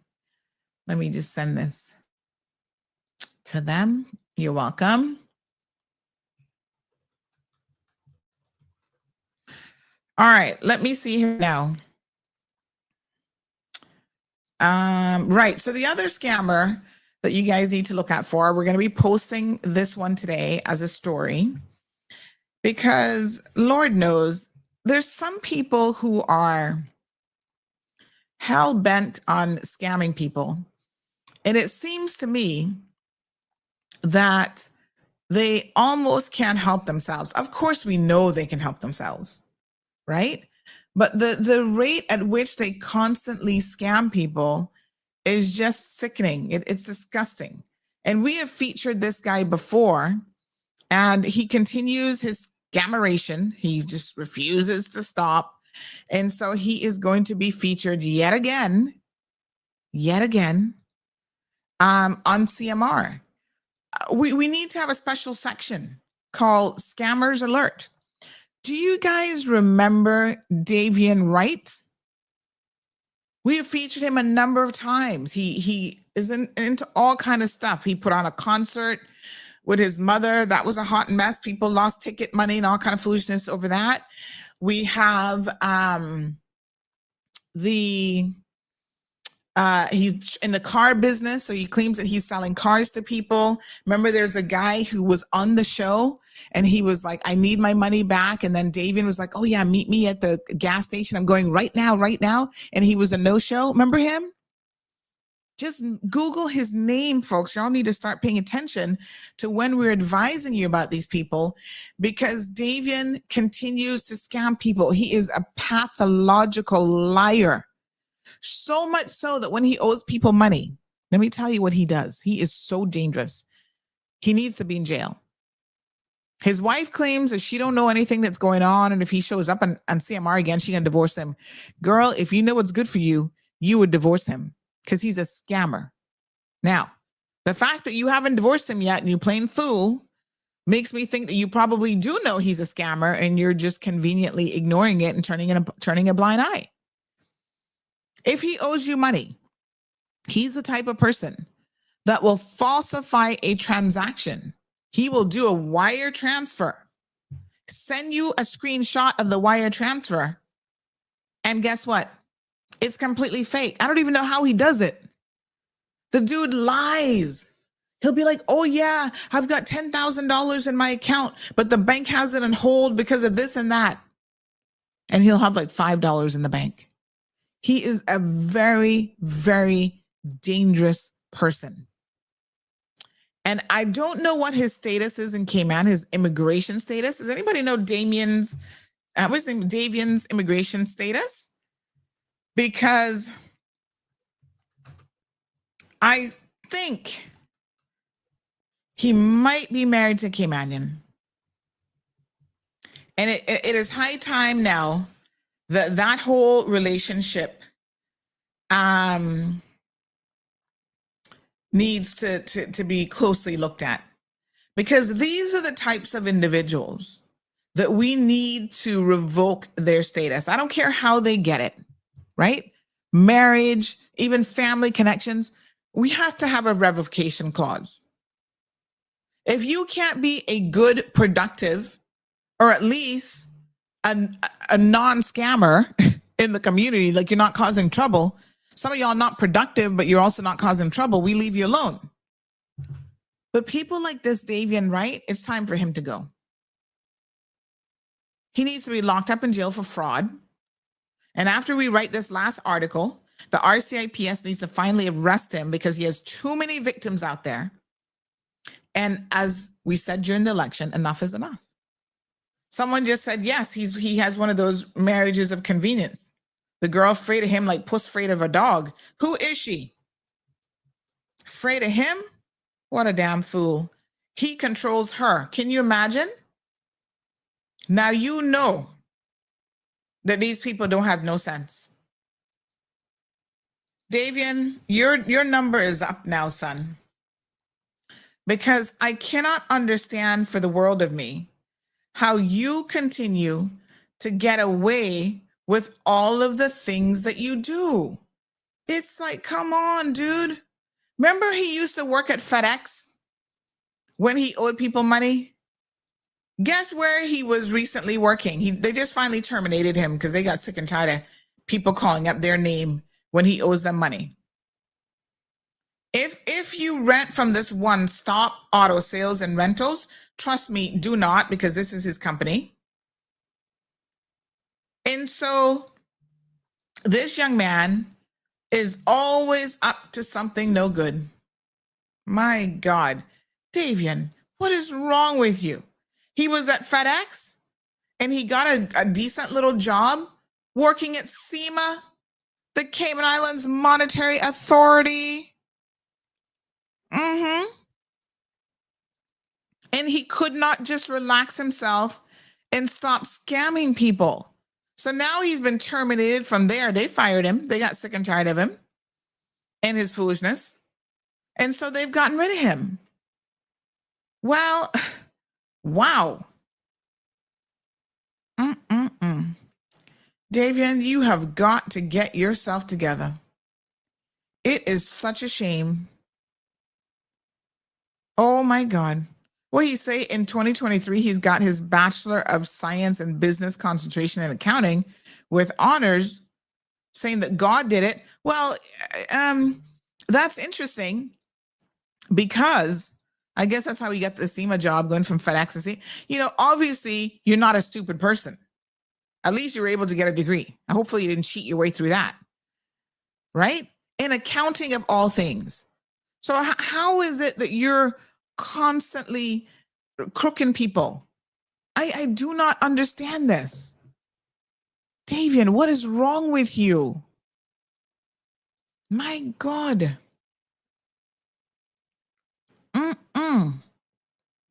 He has posted up about how God has brought him a long way, and he's made a lot of mistakes, a lot of downfalls, a lot of lies, a lot of brokenness, but you're still up to it is the problem. So you can't claim that the good Lord has delivered you when you continue to do the same thing over and over again.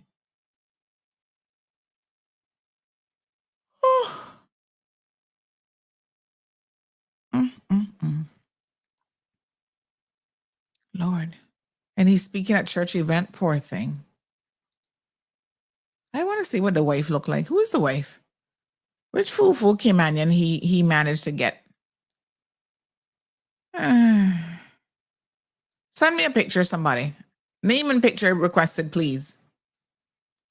My God, he went to UCCI. Bless them. What a hot mess. I notice he does not have that he's married on his social media. So there's that. No relationship, no wife listed.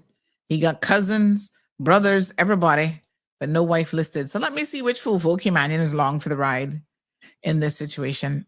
I mean, inquiring minds do want to know. Anyway, that story will go up on the website later on today, so keep an eye out for it. He just can't learn. He cannot learn. And, you know, every time it's like stealing from Peter to pay Paul. This is what happens. Every single time this happens, where he takes from one person and they're, you know, he has to take from somebody else in order to be able to pay them.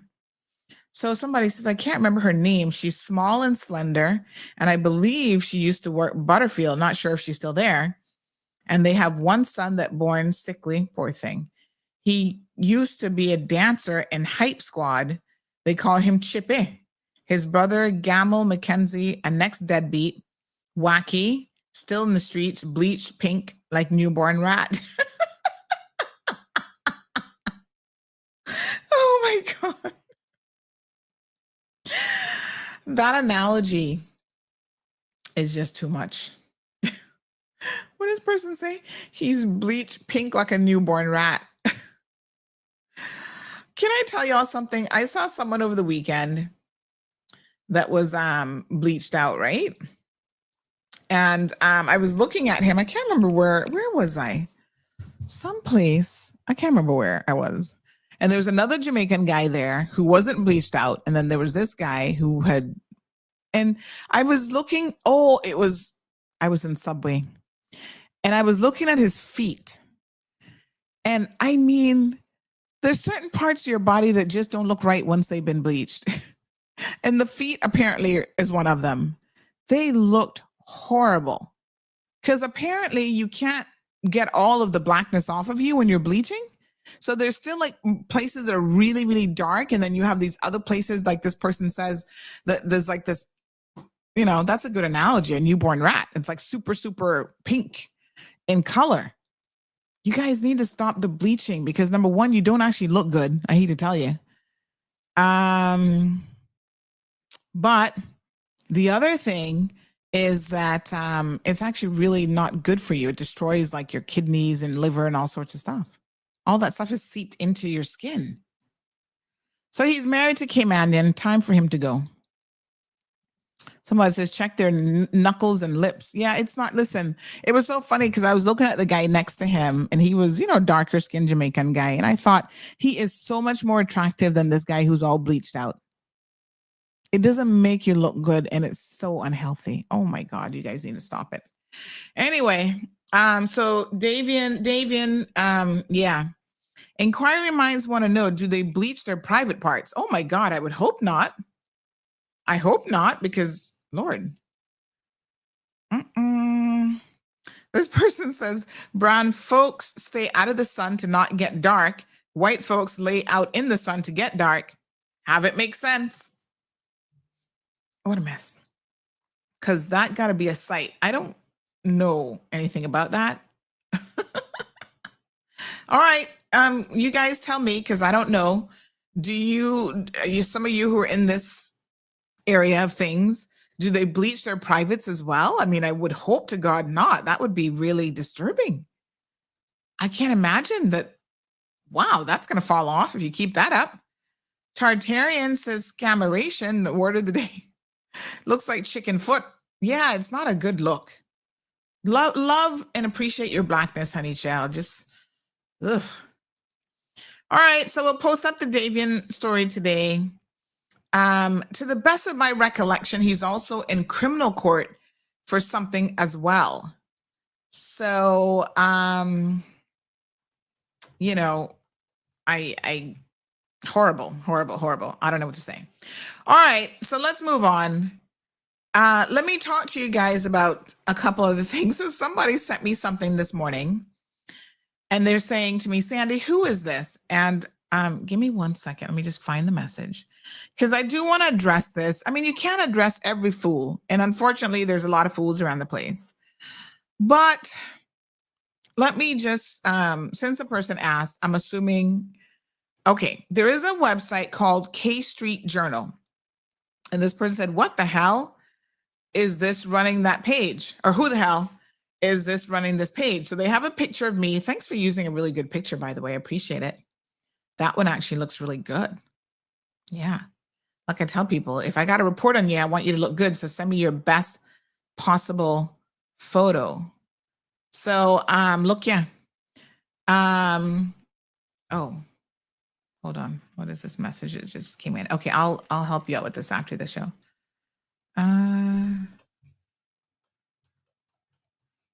Okay, let me do that really quickly. I just have to help someone with something with land registry. Let me just send a quick email. Good morning.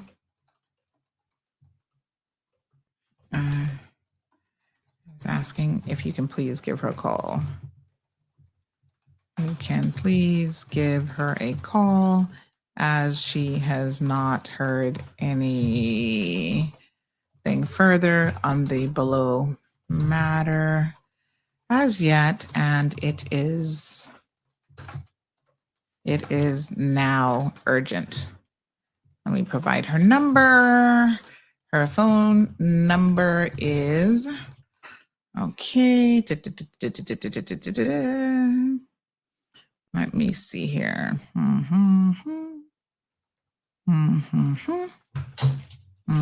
Kind regards. Okay. All right.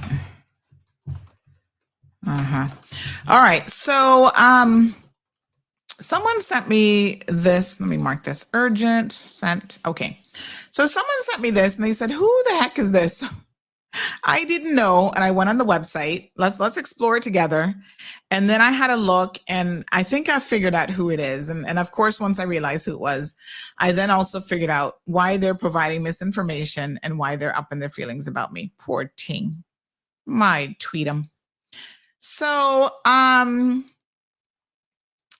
first of all, this is what the caption says for the benefit of our radio listeners.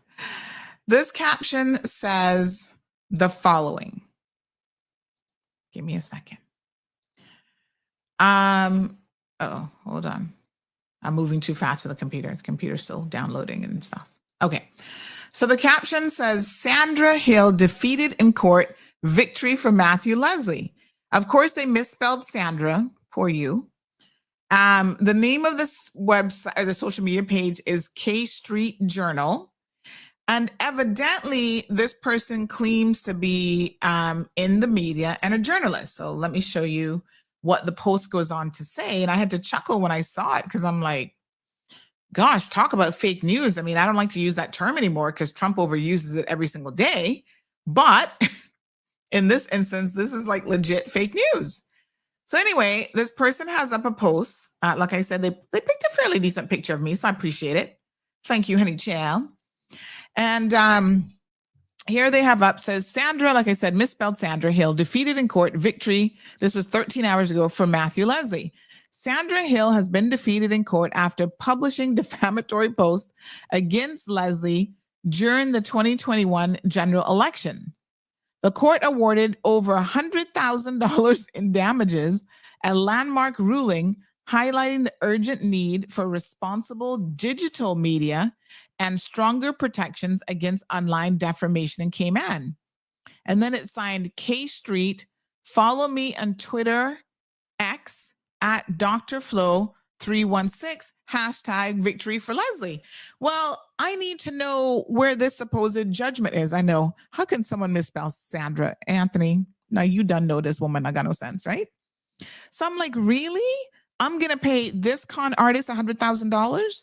So I don't know why this person's confused, because the landmark victory was my court of appeal case a couple months ago that threw out the criminal conviction and allowed me to reinstate everything that I've ever said about this man. And trust me when I'm telling you, I have republished. I don't know if I republished the video, but might be time for me to republish the expose video as well. So when the person sent me this morning, I said, well, I don't know who this is. I mean, obviously this is stupid. It's false. I mean, $100,000, like really? I wouldn't give him one red cent, much as $100,000. No court has found any such thing. Like, I don't even know what this person's talking about. And the allegations had nothing to do with the 2021 general election. When was that? What year are we in? We're in 2025. Did he even run in 2021? I don't think he ran in 2021, right? Because my trial, the criminal trial that I just got the turnover, that was in 2020. So I don't even know what she's talking about. This is false on a number of different counts. Like, it don't make no sense. The dates don't align. I don't know. So I started to look at the page and try to figure out who the hell is this person? Like, I don't even know what's going on here. And I've discovered apparently this is that woman from the BRAC that runs every single election. Florence, what's her name? Florence Goring Noza or whatever. She claims that she has a PhD. It must be a PhD in stupidity. But here she is. She says that she's the advocate championing in for truth and progress. She says, up close and personal, Dr. Florence Goring Noza, D.div. I don't know what that stands for. She says she's a trailblazer.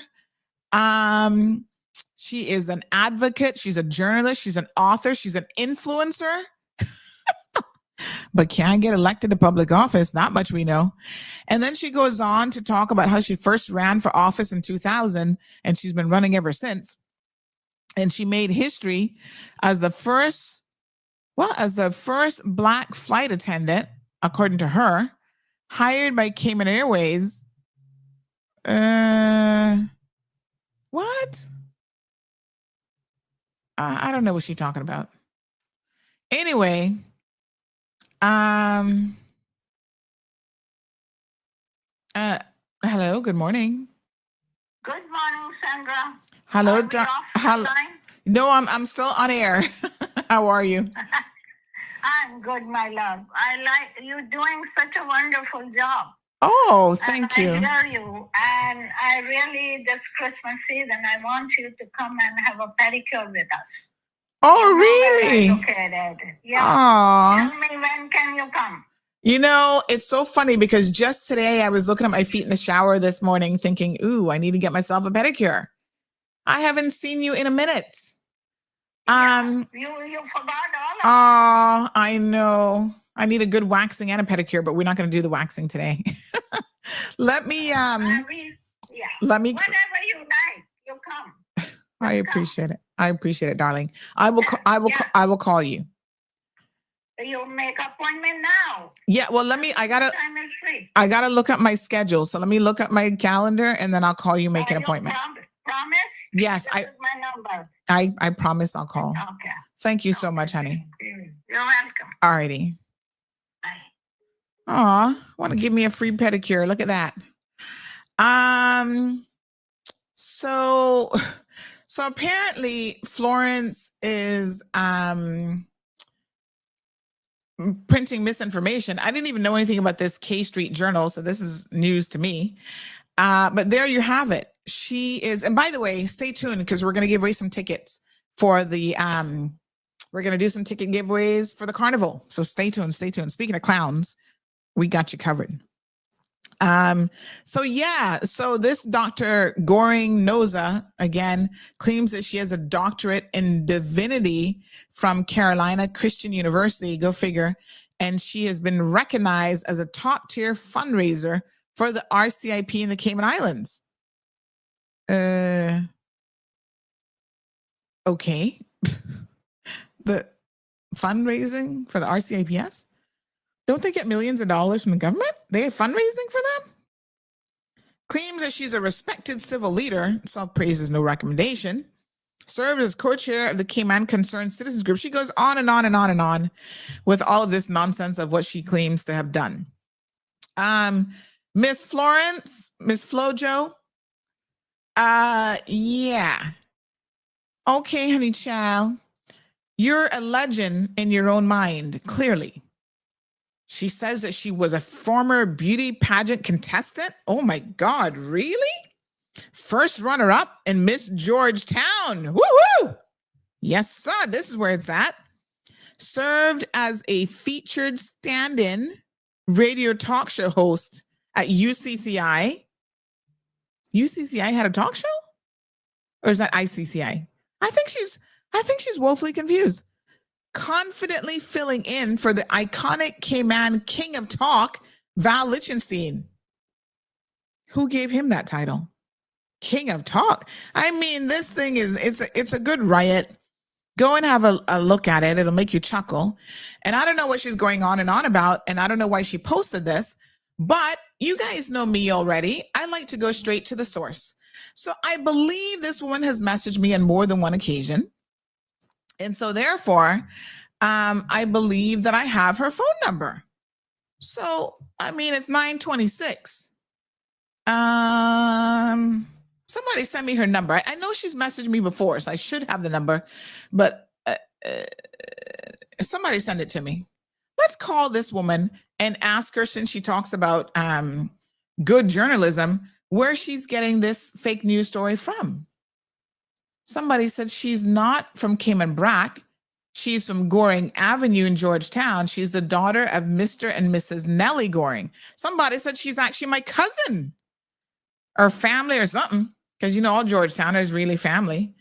So this person says maybe. Hold on. Let me get the source. Hold on. I'm getting the source now.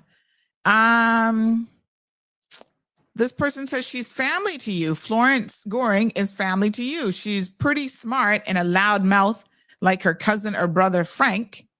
Who's Frank? She has a brother named Frank? She's a loud mouth like her cousin or brother, Frank. I sent the link. She's your cousin. Yeah, she's pretty much involved in our community because she's your cousin. What the hell? Anybody has cousin Flo's number then? Somebody else saying that she's my cousin. Well, y'all know I don't give two cahoots whether she's my cousin or mama or papa or who. But you have her number? Because she ran during the election. And I suspect that what this is all about is during the election, I said there's certain people that need to stop wasting the $1,000 and stop wasting their time running. And she is one of those people. I mean, I think the people of Cayman Brac have made it very, very clear that they have no interest in electing you to public office. So just stop running. Like, what do you keep running for? So I'm guessing that is why she is up in her feelings about this. I don't know. Okay, let me see. Somebody sent a number. And so I'm going to give her a call this morning because she needs to get her facts straight. You know, if you're going to publish something about me, the least you can do is make sure you get it straight. Because not for nothing, you know, at some point, like I said, we try to ignore fools. But when I have other people messaging me like, well, what is this all about? If there's any truth to this or whatever, I may have somebody say she now lives in the USA. She's totally confused. She did not run for Cayman Brac. She ran for Georgetown. Well, she said she was Miss Georgetown. So let me try calling her, because Flojo, honey child, you want to get yourself in some trouble with me if you're not careful. Because if you think the long arm of the law is going to protect you just because you're in the United States of America, you better think again. Because I got lawyers all over the place. And just to prove a point, I will deal with you if I need to. So let me call Flo, because clearly somebody must have told her we cousins and that I like her because she's my cousin. Mm-hmm. Don't get it twisted.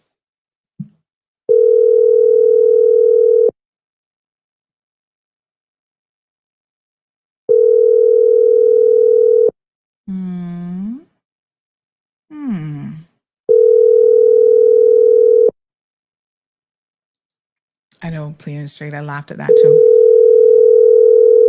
The first black flight attendant. I'm like, okay.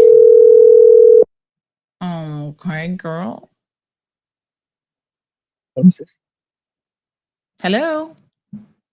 Yes, who's this? Hi, good morning, Miss Florence. Yes. This is Sandra Hill, and I'm just calling in reference to something you posted up about 13 hours ago about some landmark case with Matthew Leslie. I'm just wondering where you got that from, because I certainly don't know anything about it, and neither do the courts. Oh boy. Yeah. Well, don't you have it on your own? You have it on your own site, don't you? No, I have that I won a landmark court of appeal case against him. There's no court case where I was sued for $100,000 and he won against me and I owe him $100,000. So I'm going to make a suggestion, and I'm trying to be very, very respectful here, Ms. Florence, that you take that down, because that is defamatory. I can't talk to you right now. I'll have to get back to you later. Right now, Yeah, I'm very but you're gonna have to take it down, because I know you're in the States and there are lawyers in the States who'd be happy to serve you papers today.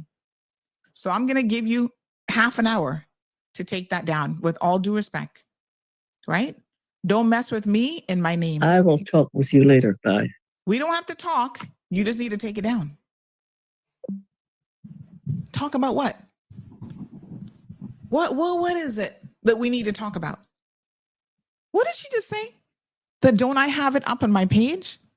So that means that you read one story where I won a criminal case against Matthew. Well, it wasn't against him. It was against the Crown, because the Crown is the one who brings the case. But it was involving his fake accusations, right?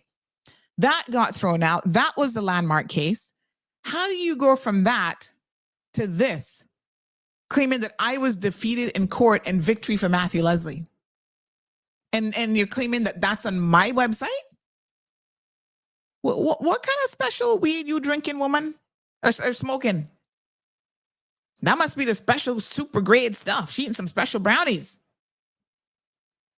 You see, don't mix my name up in no foolishness when it don't go so. I'm happy to take my licks. People can have their opinions about me. That's fine, whatever. But what you're not going to do is you're not going to blatantly post fake news and misinformation when it don't go so. So Florence Goring Naza, I'm going to suggest, like I said, you got 30 minutes, honey child.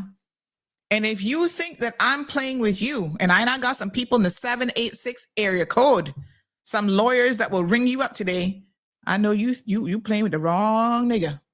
Not this Georgetowner. No, honey child. It's not gonna be me. You better take care of business. What like I said, I'm trying to be respectful because maybe she's having some kind of amnesia, drug-induced, drinking problem. Like, I don't know what's going on with you. But you better fix it. You better fix it quick. You better ask Jesus to help you fix it real quick. Disgusting.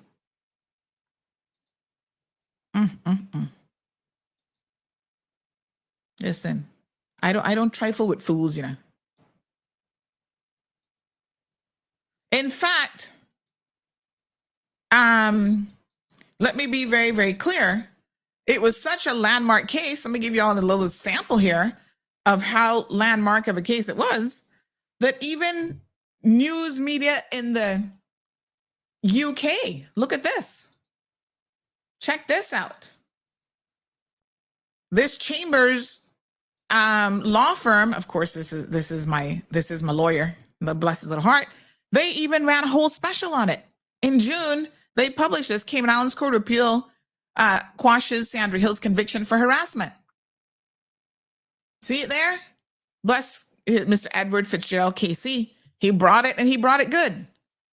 So, and again, it was in relation to something between February of 2019 and 2021. I don't even know what she's talking about. 2020, my apologies. I don't even know what she's talking about with the 2020 election. Florence, you got your stories all mixed up, and you're confused. And I don't know why you'd be posting it now, because this is old news from, when did this happen? June? So why this is even news now, only God knows. But you up in your feelings because I tell you must stop wasting your money and stop wasting your time. I'm actually trying to help you save $1,000. Stop wasting your time in Kim Brat, running in the election every single time for the past 25 years. My God.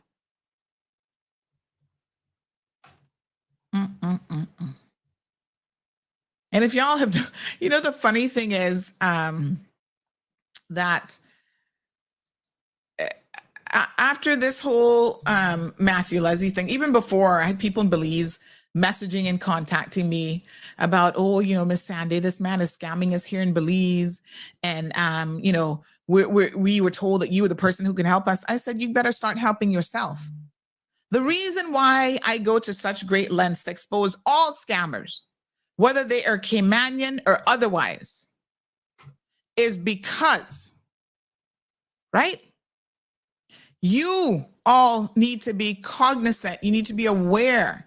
Stop allowing people to take your hard-earned money, but you have to carry out certain due diligence on your own. It's not, I'm mixing her up with Maxine McCoy. Oh, shoot. I'm so sorry. But she not been running for office since then? I'm confused. Which one she is now? She not been running since 2020? Oh, Lord Jesus. I'm confusing her with somebody else. Morning, caller. Yeah, I think you got her confused with somebody else. Seriously. So she don't morning care. She not the one that running in the BRAC? No, you're thinking about Maxine. Oh, Maxine shoot. ran repetitively. So You're what? thinking about Max. She went from west to east, and it was west, then east. No, they're not her. She live, where what's that building name? That one on Mary Street there. Florence between not in Kim and Brack. I think she ran in Georgetown one time before they put it in. They split Georgetown into the 4 different sections. Before that came into effect, one man, one vote. I recall seeing her on the ballot one election year, and I was like, me vote for her? Absolutely not. I voted for Drew instead. My apologies to Miss McCoy. It don't look like I want confused. Okay, but I don't really know who she is, because I thought that's who it was. No, man. This Florence, she from right down Mary Street, man. So she's a Between Georgetowner Zappa then. House and Solomon Okay. Groceries is where she from. Oh, I She a see. towner. Yeah. A towner to her core. Yeah. And she ran, Should be if family, I'm yeah. not mistaken, she ran the first time on this ticket the first year that I guess it might be in the elections office on their website, but I think she ran the same year that Frank McField ran. The first time he ran in Georgetown, I believe she will run in that same year. If I'm not Okay. mistaken, cabin with politics from having ponytails, so I can afford to tell you. But she did run, but she didn't run for Kim and Bratt. Not Kim and Bratt. Okay, I confused her. Miss Nixon. No, Miss she wouldn't get in anyway. McCoy. Yeah, I'm confusing her, Miss Yeah. McCoy. Okay, You're so getting her here, mixed up, Maxine. yeah, here's a picture of her, I guess, back in her younger days. Yeah. Okay, thank you so much, Carrie. I appreciate All right, it. no problem. Okay, bye. Yeah, my apologies to Miss McCoy. I mean, Miss, yeah. Okay, so I have them confused. Well, I don't even know who the hell she is then. Well, she says she's a journalist? Florence Goring is a fucking idiot, says this person. She was one of the first flight attendants at Cayman Airways and was bringing in cocaine. She should be in jail, damn fool. Snaps, allegedly. Miss Florence, like I told you, you got 30 minutes, boo-boo. You better make them fingers hurry up and do their job. Because if you think that we gonna sit down and, like I said, she sounds a little bit crazy now that I'm trying to put it all together. Like, who the hell? Oh my God. Nosa? So isn't Florence Frank McField's sister? I don't know. I have no clue who she is. What's going on with Lavelle? Oh my God. She heard she had court again this week. Lord Jesus. I'll check with her court reporter, but she ran in Georgetown, Frank McField's sister. You're mixing her up with Maxine McCoy Moore. My apologies, Miss Maxine from Little Cayman that runs in every election. She ran once in Georgetown. She's Frank's sister? Lie you tell. So definitely she's a cousin. So how is she a Goring though? Where'd she get Goring from and not a McField? Different baby daddies? I mean, different fathers? Oh, family drama. I wonder if she'll be coming to the McField family reunion that's coming up. So I didn't even know that he had a sister, that she was his sister. This woman? Okay. Well, y'all know more than me, child. What you said? I'm a cousin? Cousin or not, she better get her shit right. Apparently someone says she's written a book. Native Florence goes digital with her book 1 and 1 is 2. Back in 2012. Okay. She's from Goring Avenue, Georgetown, Sheldon Brown people. What a hot mess. Jesus would not rest with them. She's looking to get views from it and get money from the views, but these people need to go out and work. But I don't know her and her age.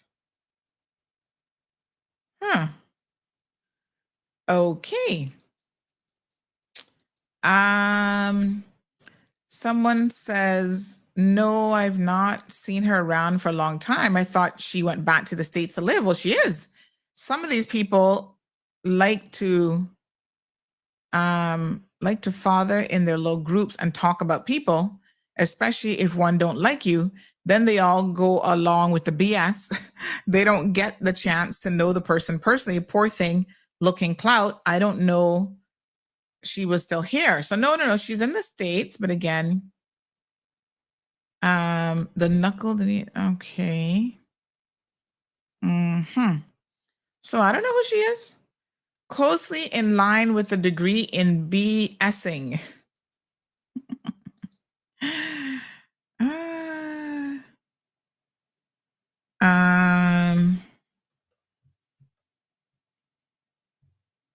All right, let me see here now.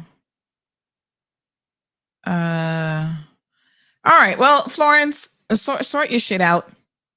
That's all I can tell you. Don't make me make another phone call, you know. The first one, I'm nice. The second one, it not gonna quite go so. I mean, the nerve of telling people that oh, this is why we need to have accountability in media when you can't even get your shit right yourself. Oh, you published it, didn't you? No, I didn't, bitch. Poor her. She doesn't look like she's playing with a full deck. Sort it out, girl. Sort it out. She probably got a little touch of dementia or something, poor thing. I don't know why she's so confused. All right, Carrie. Karen Nixon, thank you so much. Says Florence is from Goring Avenue. She's a daughter of Melvin Goring. She's not Frank's sister. Lord, thank you. I don't know who she is. I have no clue who she is. So that's what I was saying. Wouldn't she be a MacField? That MacField's not hiding. Her father is Melvin Goring, says Kate Bush. Thank you. Brothers are Ted and Huxley. Sister Virginia grew up in Georgetown, Goring Avenue, which obviously the last name, the street was named after that family. Her brother, says Miss Sonia, is Loxley Goring, and I don't know him either. Oh, maybe she's cousin. Carrie says, no, she's Frank's cousin. So she probably is a cousin somewhere mix up, because I think we all family, we all from Georgetown, but I don't really care, woman. Just get your facts straight. Not like many people saw the post anyway, but at least we know one person saw it. So just fix it, woman.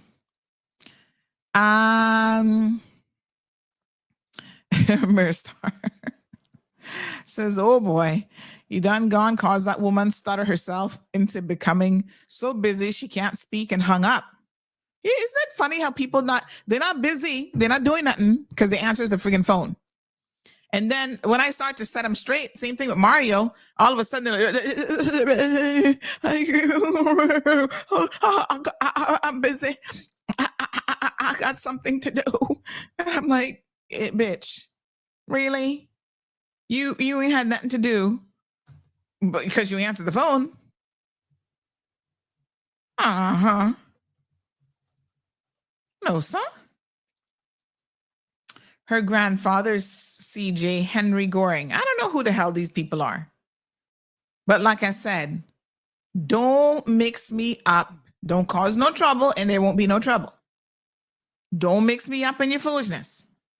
Get it straight. She looked like she's lonely with her cats. Was she holding that cat? Somebody sent me a picture of her with a cat, right? And the cat looks like, what the fuck? Oh, C.J. Henry Goring owned or operated Goring Secondary School in Cayman. I don't know who the frig these people are. This cat picture got me laughing, though. Hold on. Everybody's sending me all the stuff now, all the goods on this woman. Here we go. It's like people just think just because I'm in media that they can just take a shot, like, oh, we can just make up shit. Look at the cat. Look at the poor cat's expression. The cat's like, what the fuck, lady? Put me down. Oh my God. Mary Star says she assumed herself into disgrace. Take that, Sandy. Had no right telling that woman save her little money. Turns out it wasn't even her. So I don't even know what she's up in her feelings about. But she'll be fine. But you don't get to post misinformation about people like that, right? 13 hours ago, you ain't got nothing better to do than to make up shit about me. So you read a story, but you read it wrong? I don't understand. Lord Jesus. Mr. Ransford, good morning. You all right? He says, plenty of us call you Sandy. No, she misspelled the name Sandra. She had 2 S's. I do not know how that is even possible. Oh my God. Mr. Ranford said in Jamaica, if the women too black, they can't get the puntango cell. Really? I mean, I didn't think most men probably cared too much about that. I mean, come on now. What a hot mess. They're concerned about the wrong things. All right, Miss Flooring, fix yourself, fix your face, and fix your cat, and fix your situation. My dear Miss Sandy, that woman is trouble. She's 100% confused. Don't waste your time and breath. Miss Sandra, this is Maxine Moore that ran for Cayman Brack and Little Cayman. She's not Florence. My apologies to Miss Maxine this morning. No, she ran about 2 times. She never ran for Cayman Brack. She's a Goring from Goring Avenue, and she's not from Mary Street. Thanks for the intel.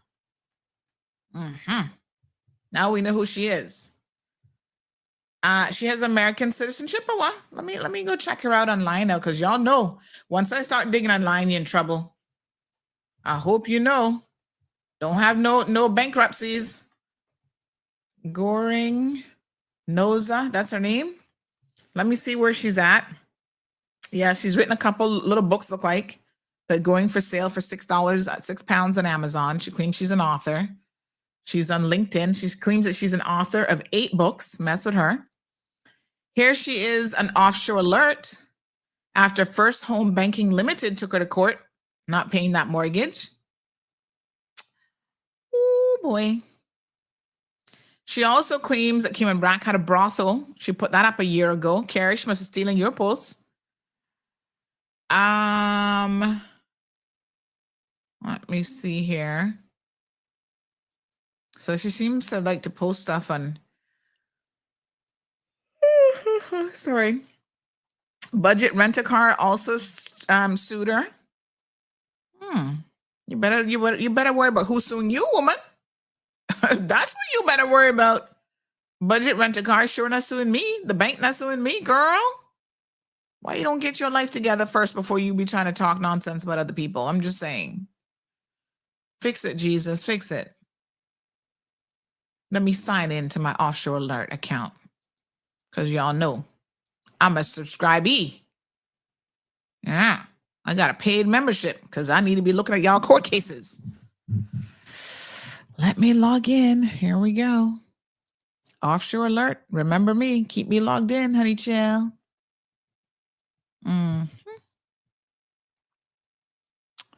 Well, yep. Grand Court. Budget Rent-A-Car. What do you know? What do you know? Let's see how many other lawsuits she got here.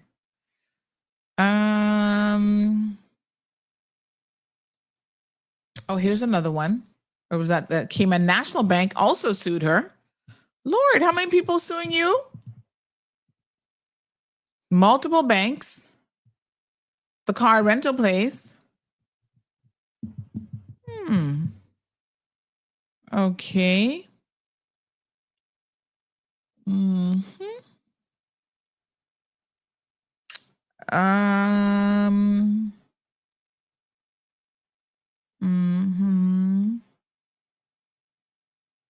Let me go to my other website and see what she's doing in the States.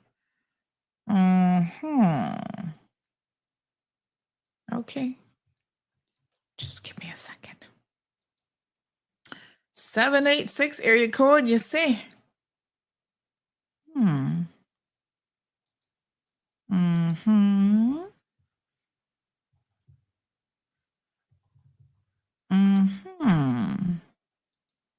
Okay. Let me see here now. Let me log in to my research site.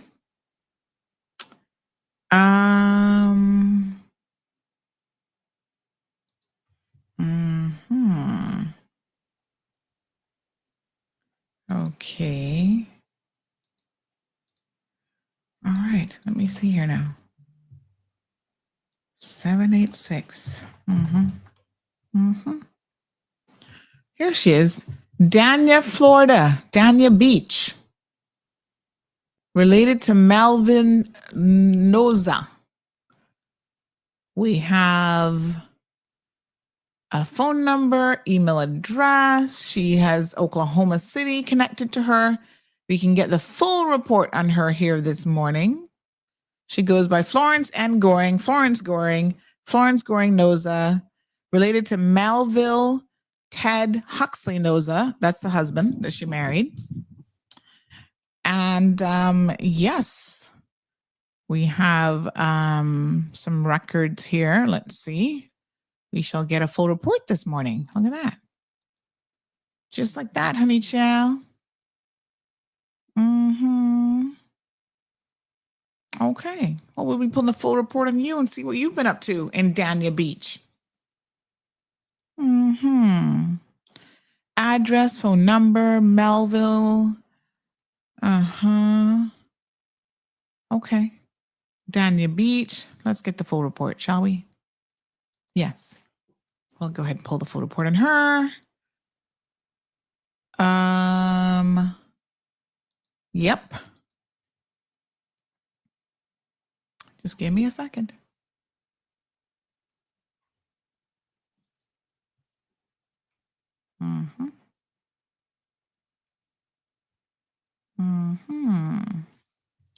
All right, report is coming through. Don't have it in my little hands. All right, she'll learn to behave herself soon enough. Dania. Is Dania Beach? Or Dania Beach? Dania Beach. Dania Beach? I don't know. She probably got the wrong Sandra.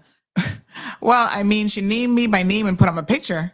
So I can't imagine that you would go to that trouble and still get it wrong. I think she likes being involved in politics. That don't make no sense. She's all kind of confused. Involved in politics or not, that don't make no sense. So we have we have her Yahoo email address. We've got different phone numbers for her. We got up to 4 phone numbers. We have her actual address now on 5th Street, 5th Court. Other addresses, she lived in Miami, Florida from 2014 to 2021. Oklahoma City. Dania Beach. Is it Dania Beach? We have that address. Yep. We got all the addresses, all the phone numbers, everything. Let me see. She's related to some Forbes Dawkins in Texas. That's an associate. Cheyenne Calderon in North Miami. Okay. Her neighbors, we know who they are.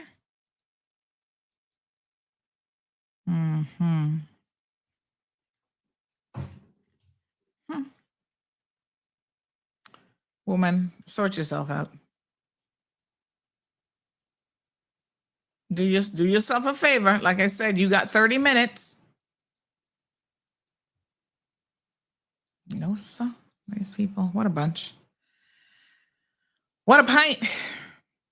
Only God knows. All right, folks. Let me just see. What, Florence, did you? Oh, she owes that money for the boat to sail. So the boat has not left Cayman?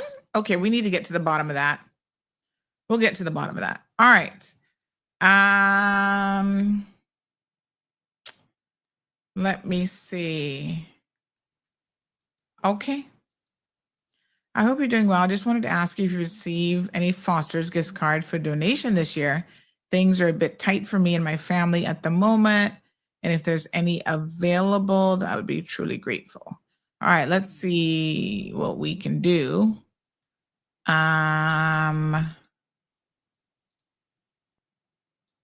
We will see. Okay. All right, folks, that's all we got today. Tomorrow, we're going to hopefully have some government folks on. I'm just waiting on them to confirm. There's been some questions about the port and the cream that came in. So somebody called me, they raised a number of questions. Oh, that was the video I was trying to play earlier, but unfortunately, I can't get access to that drive. I think after the show, I'll restart my computer and maybe that might help. I'm not sure. But tune in tomorrow morning early because we're going to have them on the show and they're going to answer all of these criticisms and questions that we have surrounding this new port cream. Okay, so we'll get to the bottom of that. And yeah, so in the meantime, I appreciate all of you guys bringing me up to par and who. Oh, Miss Flo is here. She says the article has been removed. I apologize for the earlier post as the source provided was misleading. It wasn't misleading. It was completely wrong. I don't know who told you that information.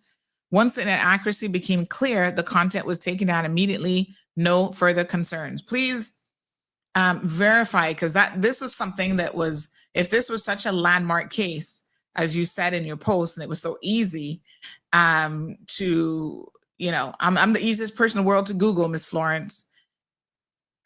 Just Google me and you'll see that the landmark case was me winning a case. Nobody ain't got one dime ever from me. And I mean that, not a single dime. So let's just be clear on what it is that we're doing when we want to post up things. And I don't know why this would be relevant when that trial was all the way in June. It's kind of late in the day.